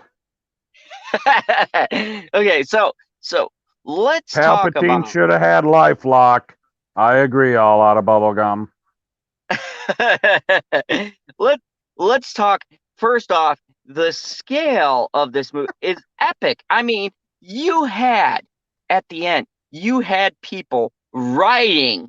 I mean, when in Star Wars history had you seen people riding along the side of a Death Star, fighting a battle on a freaking not I'm sorry, not Death Star, Star Destroyer, a massive Star Destroyer. You have these people fighting on the side of it. I thought that was a cool little twist. There was a lot of a different angle. You had fucking Palpatine take out a whole fleet. We got to see the full power He didn't of take out shit, guy. It's the most ineffective lightning I've ever seen in my entire life. I couldn't believe my eyes. I was like, he took oh out the shit, whole he's fleet. gonna fire. Hold on. He's gonna fire this lightning up at these ships, and they're all gonna explode. And what happens? He fires a giant fucking EMP. That's what lightning would do if it hit a freaking Really? spaceship with yeah, you're telling me a spaceship with all of its shit First and of stuff? all, if lightning hit a spaceship, if we're talking about regular lightning, not force lightning, like if that's what we're going to try and talk about to use a real life analogy, the ship would be grounded the same way that an aircraft is grounded so that it can be struck by lightning and nothing would happen to it at all. So why would Not the force lightning only disable stuff instead of, I don't know, going at a fuel cell or an engine and making it explode. Because maybe he wasn't trying to make it explode. According to you, he's this brilliant tactician, this genius. Maybe he just wanted to No, disable no, them no, no. and, That was George Lucas, destroy. Insidious, not Jar Jar Abrams. I totally disagree. If you're saying, okay, by your own words, if he's ripping off certain things from Star Wars, Yeah, then he ripping is off ripping means off. lesser than. That does not mean lesser than. It You can rip does. off a character Nobody and create wants the exact GoBots. They want copy. Transformers. That does not mean the GoBots aren't Are less Transformers. They than. still They're less transform. than. The Transformers would murder all of them. Well, we'll wait for that movie to come out because you know Hollywood is running out of ideas. GoBots Uh, versus Transformers. Make it get on happen. it, Hollywood. But I was just saying, and you know what? If we're talking about final climatic battles, right? Let's take that scene with Rey and Kylo fighting on that ship and the Whoa, whoa, waves whoa, whoa, whoa. crashing Pause. and the You're going to have big, to reset yourself, guy. You said Kylo? I think yeah, you meant Kylo to Ren. say Ben Solo because he has a blue fucking lightsaber that appeared out of nowhere because apparently you can force teleport stuff now? No, no, he got that blue lightsaber. He Through picked it force up when he was teleportation. no, when he was chasing them, he had found that lightsaber. No, he was standing there, put his hand behind his back, and it appeared in his hand. He had already gotten it because the blue lightsaber No, he was in didn't. Force Awakens, and that little fucking lady, Baba or whatever her name is, had it. And then he attacked that temple, which everyone forgot about. And I assume within that temple was the blue lightsaber that she was holding. She never gave to Rey, and he took that blue lightsaber. The one that was thrown off the cliff was the green lightsaber. Got the two blue lightsabers at the end of the movie. One is Luke's, one is Leia's. Yeah, so where did Leia's come from? Rey had both of them and magically force teleported it to Ben. Or maybe Ben used the Force like we've seen people do and grabbed it from her because he's powerful like that. They weren't in the same fucking place, guy. It's not like Mjolnir. Well, I don't agree. I think he just grabbed it from her before they did the battle. Or maybe Okay, he guy. had it from the first movie. He didn't. You don't remember this. How many times did you watch The Rise of Skywalker? Twice? Not three I times. also watched it twice because I watched it once by myself and once with the woman and The Rise of Skywalker. So I'm 100% sure that the lightsaber gets teleported because they're like, we know that we can do this because we force teleported the rain. So they already set this up, so why is this a big shock? Because I don't know how it's possible, guy. I mean, they My showed that scene where she fucking did the premonition force call thing with him and they could interact in that little thing. So he got the and lightsaber. I don't see where and where where what the and glitch is. where exactly was Rey when she was doing that in The Last Jedi? Oh, that's right. She was at a force nexus point where the force is abnormally strong. These things matter. Hold on a second. You want to read that from Mr. All Out of Bubblegum. All out of bubblegum said, it came from the same place the weapons disappeared to in the throne room fight in TLJ. Duh. I didn't even get a chance to bring up the disappearing weapons. I mean, I did vaguely when I said almost every scene is filled with physical plot holes. Like, what the fuck? You have a $250 million budget. Pay somebody to edit. I thought it was brilliant editing and cinematography. But anyways, Back to number 9. yes. So I mean, okay, taking your whole disappearing lightsaber that we already had explained through Force Premonitions, um, that scene, you even have admitted that scene when they fight with the waves crashing and everything, that was an epic lightsaber battle. That was exactly what you wanted. As a fan of lightsabers, that was a very epic battle You're on right. half of the Death Star. It was an epic lightsaber battle right up until the point where Rey bitches out and saves the most evil fucking guy in the galaxy that she's ever met in her entire fucking life. So Luke Skywalker didn't do the same thing to Vader. He chopped off his hand. He was about to kill him. And then Is what did he do? Rey What did he do? related to Ben? No, but you don't have to be. That's the point of being a Jedi, is it not?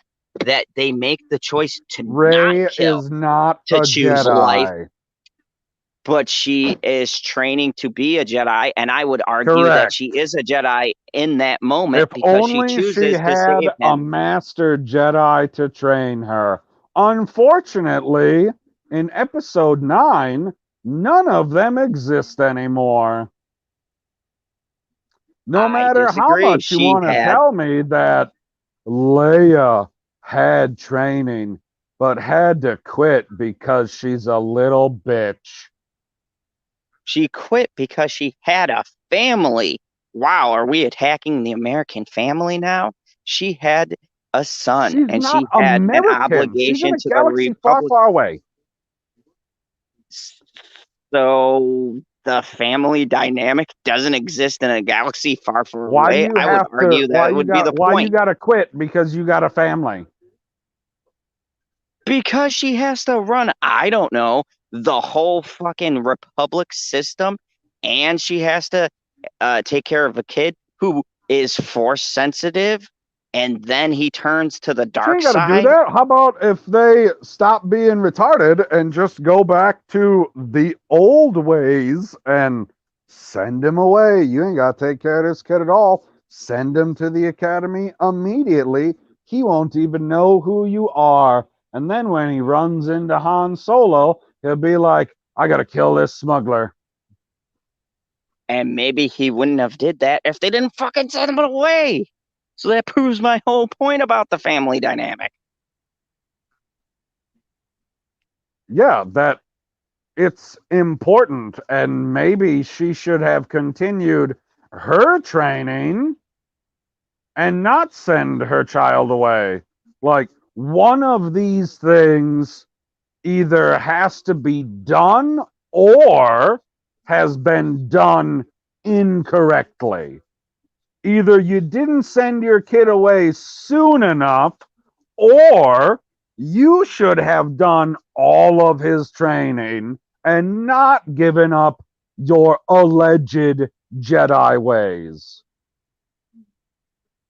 He was Because never meant you as a just told character me that the family is important. So if the family's important, why would she send him away?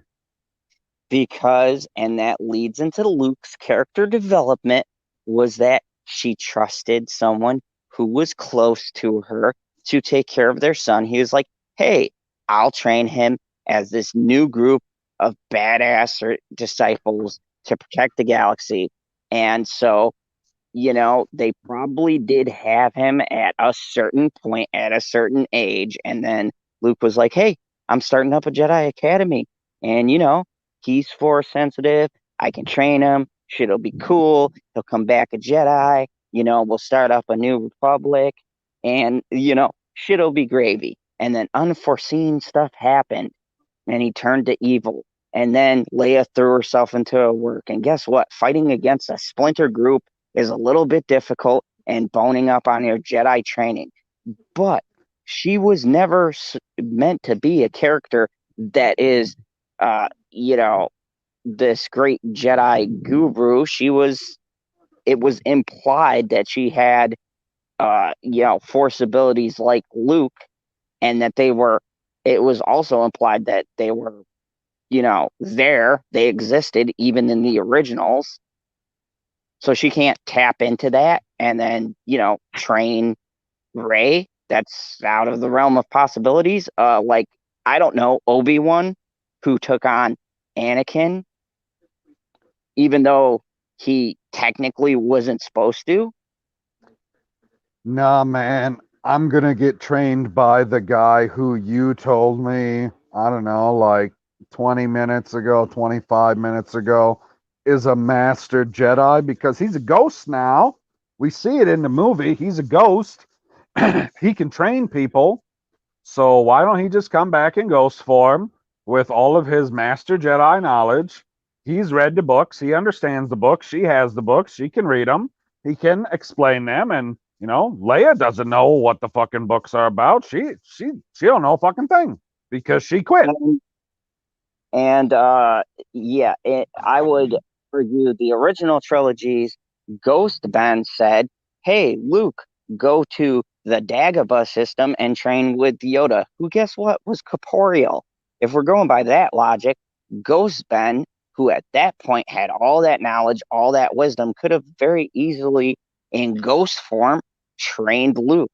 But he chose to tell him to go, hey, there's this guy, Go to a Yoda, he guy trained with me. more knowledge and experience. That's what Obi-Wan did. Oh, a guy who also fled during the last battle and said, The well, same we thing that didn't win this. Obi-Wan did. Exactly my point. They both cut That's and exactly run. you are making my point. What are you talking about? You said he has to go train with someone else. That's what Obi-Wan said as a ghost. Except you left out the point that he was saying, go and train with my master. Luke didn't say, hey, go and train with my master. He said, go and train with my Padawan of 1 fucking year. Hey, she trained under Luke. There was no Yoda available at that time. You got to work with what you got. Yoda's still available too. He was a ghost. They just didn't want to Yeah, use him because apparently the budget wasn't big enough. yeah. No one has trained with Force Ghosts before, so they needed a physical person. Leia's the only one available who can train, unless you want to go to Kylo Ren. I don't think that would work out. So she went with the only physical being available. That would be Leia. I suppose. And what training did she have her do? Oh, that's right. She goes, I, by myself, am gonna go run the training course without you. What great training. No, that she ran that course without her, sure, but that doesn't mean that Leia didn't set up the shit. I mean, She didn't set up Obi a Wan. fucking thing, guys. She's running through the woods. There was still traps and shit set, and the little droid thing that she fought in the middle of the woods was still set there. I'm pretty sure Ray didn't put it there. Sure.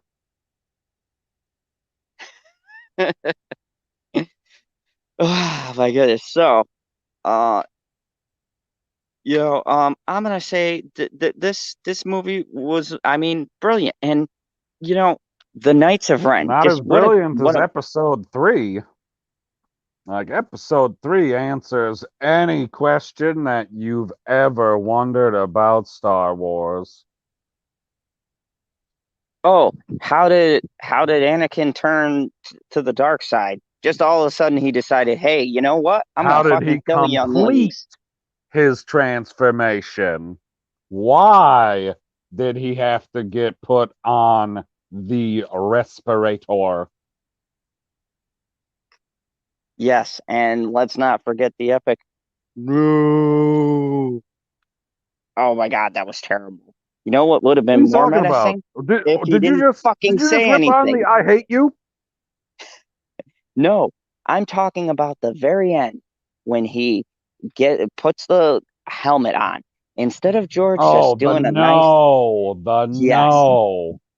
instead of doing the nice like cut, you just have a menacing helmet going on. You don't have to say nothing. No, can we get just wow? Look at that. He's got the helmet Whoa, on. He whoa, doesn't whoa. have to say shit. He's They imposing. do exactly what you're talking about, guy. They And then do he that ruins it. menacing And cut. then They he do that ruins menacing it. cut. They walk onto the bridge together and he crosses his arms. After he does the worst, cringiest thing and goes, No, you can't say it's the no. worst, cringiest thing. You already said the sand was the cringiest thing. All right, fair enough. They're both pretty close, though. I'd say I put the sand at number one and him screaming no at number two. Okay, fair enough. Like, my cringiest thing in the sequel trilogy is The Last Jedi. There were some brilliant moments in it. There was The Rose second Tico, who, cringiest thing is the fact that you think the greatest villain of all time can't understand that he's killing himself and he should just stop.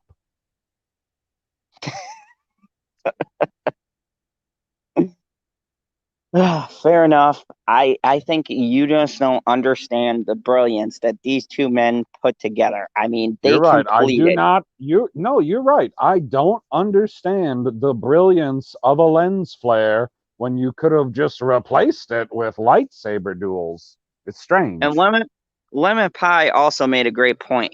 We got to see flying Leia. That was Whoa, whoa, spectacular. whoa, whoa, It showed whoa. us A the great power she point. had. Yeah, we had How many Leia. you ain't never fucking seen a Jedi in your life shoot the force out of their asshole to move themselves? Okay, first of all, we're not talking about Captain Marvel. No, no, that's different. That's different. That is butthole hyperdrive. I'm just talking about a gentle force out of your asshole to propel you to your spaceship where there's no shield and you can just open the airlock and there's no depressurization. What a great scene. It's not It in was a episode 9, but fucking hell. it was a brilliant scene, and I thank Rian Johnson that I got the opportunity to see something like that.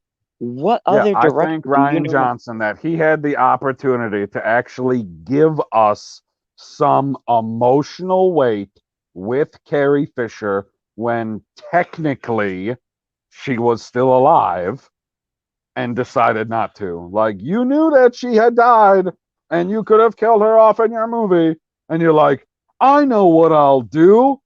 I will subvert your expectations, Fast and Furious style. No, at that point, Carrie Fisher He totally was ripped off the alive. Fast and Furious guy. He's like, oh, Paul Walker was dead and they didn't kill him off, so I don't have to kill No, her no, off. see, you got your facts crossed. She didn't die until the beginning of Rise of Skywalker. She was actually supposed to live to be a more integral part to the Rise of Skywalker. She died I while know filming that Rise of guy. Skywalker. So, She was, Carrie Fisher was dead before The Last Jedi came out. No, she was dead before the Rise of Skywalker. I'm She not buying it. died.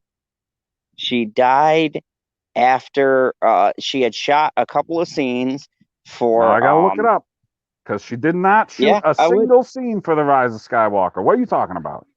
She died at the end, or I believe it was like a couple of months or so after Last Jedi had come out. Last Jedi had got done filming, wrapped up. That's why it was left off the way it was, because she was Guy, supposed to be you about to in. eat crow? Are you ready to eat crow? So I can read this to you because I just looked up Carrie Fisher and it says that she died on December 27th, 2016, 1 year before The Last Jedi released. Released, but Last Jedi was already wrapped up. The stuff I that was don't in care. post, I'm talking about the fucking release date, guy. You think the movie was fucking done? the movie, when they set a release date, the movie is already done and it's all wrapped up. Dude, Maybe the they have some movie is CGI, not finished editing until about 3 or 4 months before release. What are you talking about? but the scenes and the shit that they I have to don't shoot has care already. about the scenes. She blows into outer fucking space. What I'm saying is, they didn't know. They didn't know that she would die during. I would They say. I would knew say during for that. an entire year before they released the film that she was dead. They knew. They're like, oh, there's a whole Last nother year Jedi before the was movie comes out. She's dead. Let's not change anything at all and keep it exactly the same to not give her any kind of send off in this movie. Wait, hold on a second. Uh, Cybernetic Husky said she died when Rogue One was out. No, that's not true. Yes, it is. Because Force, Rogue One came out a year before The Last Jedi. She died when it was in theaters. I'd have to look up the no, because Rogue One was out before Force Awakens. So I think he's wrong on that. Rogue One came out in 2016 in December. I can't look I any of don't this up because when I'm streaming, I I know can't you read can't, but them. I just don't understand why you won't believe me because I'm telling you facts. I watched a whole fucking documentary on it. Apparently you didn't watch it close enough, guy, because she was fucking dead and they could have changed almost everything about the movie. If they said they got all these extra scenes and stuff that they used for the rise of Skywalker when she was already fucking dead, and holy fuck, didn't every single one of those scenes look janky as fuck? Like, you could tell that she wasn't there, and you could tell that everybody else in whatever scene she was in is carrying the dialogue, and she's giving you these vague fucking sentences that she could say to anybody instead of going back and saying, oh, she's dead now. How about we adjust your movie, Ryan, just ever so slightly so that she's the one who dies at the end instead of Luke? And he's like, no, no, no, no. This is my movie. You can't fuck with my movie because I'm Rian Johnson. But what I'm saying is, the whole argument was that movie was still shot and complete. The Last Jedi was still done because You all of make those no scenes. shot and completed are not the same thing. Stop saying those two things together. Shot They are. does not mean completed at all, especially when you can, like, I don't know. Did you see Solo? I didn't. I'm pretty sure they reshot 90, 80, some percent of that fucking movie. So you say the whole thing was shot and completed. Nothing was fucking completed in December of 2016 for The Last Jedi. You make it sound like they filmed every fucking scene, everything was edited, the score was in, and it was ready to fucking print, and they literally sat on the film for an entire year and nobody looked at it. And then when the next December came out, the 17th, I'll never forget, they just wheeled that fucker out in every fucking theater. That's not how movies work, guy. Yeah, they might have finished shooting all of her scenes for the movie. The movie wasn't fucking completed. They didn't even have all the scenes put together. But what I'm saying is, if you look at Rise of Skywalker, if we're taking your point, and I will give you that, her scenes look janky as hell. But if we're taking your point, right, in The Last Jedi, it was more natural. Her conversations, her dialogue, her interaction, because she was she's fucking there the whole alive. time. Exactly. Yeah, so why didn't they just kill her off at the end? All you have to do is have one well-placed shot. Because, yeah, I understand you're not going to be able to go back and make a nice scene where you have Kylo Ren shove his lightsaber through her torso and she falls down a chute. Yeah, you're not going to be able to do that because she's fucking dead. And you don't want to make a scene like that CGI because it's going to look like shit, like all of them did in The Rise of Skywalker. So they didn't do that. But tell me for 1 second that I don't remember exactly how many minutes it is into the movie, but when those random fucking stormtroopers or TIE fighter pilots or whatever the fuck they were blow up that part of the ship, and we all thought she was dead. Everybody watching that fucking movie thought everyone in that room was dead. I mean, fucking Admiral Akbar is dead. Like, everybody in that room fucking died except for her. We all thought she was dead, and we were like, oh, well, there's some emotional weight to this fucking scene because he wanted to do it, but then he decided not to. Maybe he's not fucking evil like we thought he was.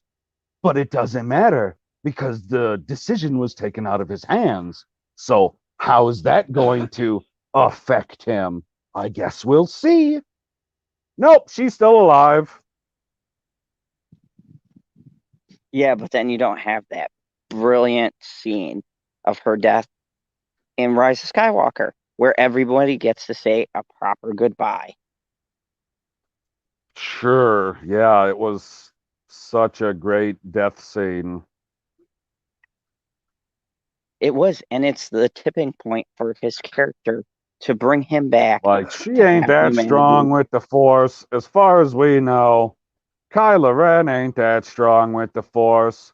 I don't ever remember at any point during any of the movies seeing any individual Jedi react to an individual Jedi getting killed from afar. Like, Qui-Gon Jinn Yoda gets stabbed. Hold on. Relax. I'm getting to that point, guy. I'm getting there. Qui-Gon Jinn, one individual Jedi, gets stabbed. The only person we see react is the other fucking person in the room. No other Jedi know in that exact moment that he got killed.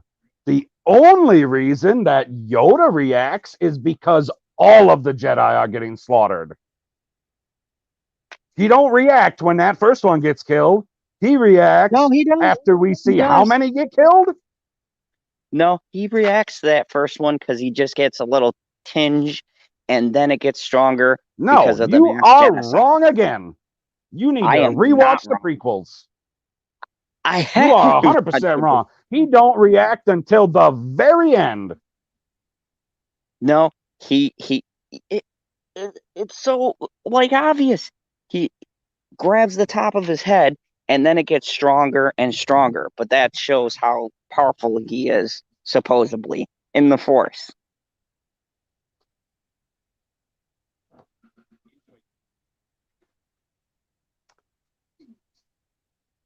So how come Rey doesn't have a reaction when her grandpa gets killed? Are they not connected? They're family. What do you mean, when Palpatine gets killed? Yeah. They're Like, on are the they opposite not fucking connected? side. No, they're on different sides of the Force. That's been proven. You're not going to have it. No light side Jedi has gotten has had a reaction, or if we're using Yoda in that example, when all the other Sith got killed, Yoda didn't have a reaction to that. They weren't on the There's same no side. Sith slaughtering. Blood. When is this Sith slaughtering? When does that happen? What? I'm saying when any Sith got killed, Dooku or anyone, Yoda didn't have a reaction to that. They're on two opposite sides, just like Rey wouldn't have a reaction to killing I don't see Palpatine fucking because she's Yoda have a not dark reaction side. to anyone except when it's a massive group of people. Well, then you just prove my point. Yeah, And I besides know, that, except in they're your only movie, connected Ben has a reaction for some unknown fucking reason when his mother died because she's such a strong Force user. No, he has a reaction because it's his mom and they're connected through familial bonds. Rey's not related, so there's no connection there. I And know, with Rey is Palpatine, related to Palpatine through familiar bonds, like you just said. Thank you. okay, first off, it's his grandfather. Secondly, they're on opposite sides. Are they, though? Absolutely. Rey is a strong, independent Force user who is clearly Palpatine is a very strong independent Force user. You sound like you work for Disney. I'm not saying I'm sitting on a royalty check.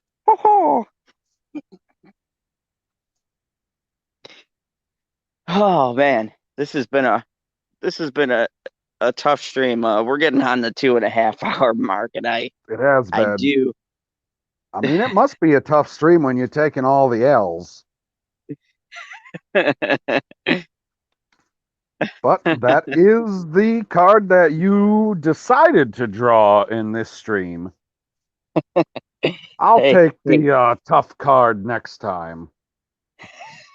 hey, this was a tough one, and on a serious note, everyone who's been watching, we've had a fun time doing this debate. I will tell you one thing. This doesn't make me a fan, because I know some people watch this and go, "Oh my God, General Zod's a fucking fan of Disney." No, I'm just making him because I can see it now. Be on every Phantom Menace channel. This fucking guy loves Disney. No, I just wanted to give a different kind of perspective, make some arguments. It's been great having this debate with you, Mr. PB. I would Same say you here. destroyed me. I tried to raise the best points. There were a lot of plot holes. And I think it's an interesting Hey, man, argument. you gotta do the best with what you're given.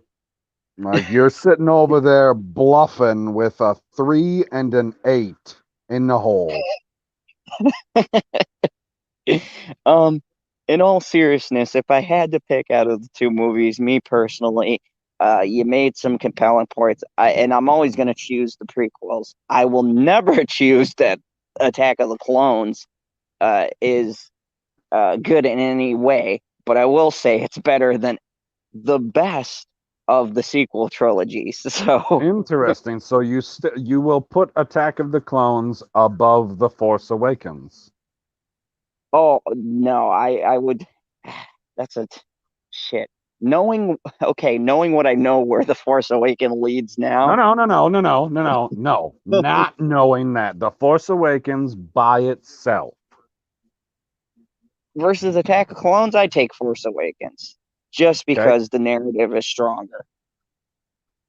That's fair. If we're talking Yeah, if we're talking, okay, if we're just isolating it and we're just talking the Attack of the Clones versus Force Awakens, story wise, setting things up, there's Yep. even lightsaber battles and things like that. If we're going in that route, I find Force Awakens a lot more enjoyable and I have fun watching it. And as a story, better constructed than Attack on the Clones. I find that that's the weakest out of the three. But if we're taking it as a trilogy and we're putting them all together and we're connecting the narratives, then I would say I definitely lost this battle because the sequel trilogies start off really strong. They got everyone excited, they lured everyone in, and then it all falls apart. And it falls apart, ironically, with that centerpiece. Like Attack of the Clones, for the faults that I listed, and for some of the problems it has, the one thing you can't take away from the movie is it doesn't break the narrative of its trilogy. Where in the sequel trilogies, which I was defending tonight, the split, the schism, the part that fucks up the rest is that centerpiece. If you don't have Last Jedi in there and you put something different or you have any fucking different idea in there and you insert it in that centerpiece, then The Rise of Skywalker and The Force Awakens could work. And that to me at least is the main difference between the two trilogies, is that even with all the flaws that I find in Attack of the Clones, the story never breaks. It still stays fluent. George had a plan. He knew where it was going. I mean, in all seriousness, George had a plan. He knew where it was going, and he followed a pattern. And that's the sign of a good writer. Now you have the Disney trilogies where no one had a fucking plan. They had two Which has different been writers. fucking documented by plenty of people on the YouTube. And I just got to say thank you everybody for your comments. I appreciate it. We had a lot of fun. And look, Yeah, so um, everybody could let me know that I won the debate. That'd be great. uh, yeah, this. Let me tell you, this was a tough one for us to start out with. But I'm looking to do more closer movies too that we could really, uh, you know, have a close debate, like maybe something on the MCU, two movies, or something like that, where we can really uh be have them pretty closely connected, or who knows, something different. But you know if you guys like this, let me know. I We'll appreciate figure it out. everyone who joined us. I mean, hit us up on Twitter. Tell us what you want us to debate over. Yeah, name some movies you guys like to see us debate, something close in a genre that everyone hyped or underhyped. We'll give it a go. But you've been watching Late Night Talks, the Versus Edition. Share this on Twitter, Facebook, Instagram, all those grams, and you know, tweet us out and all that good stuff. And everybody remember, in a galaxy far, far away, may the force be with you. Always. That would have been great if I could have hit the end button. You fucking putz. Oh,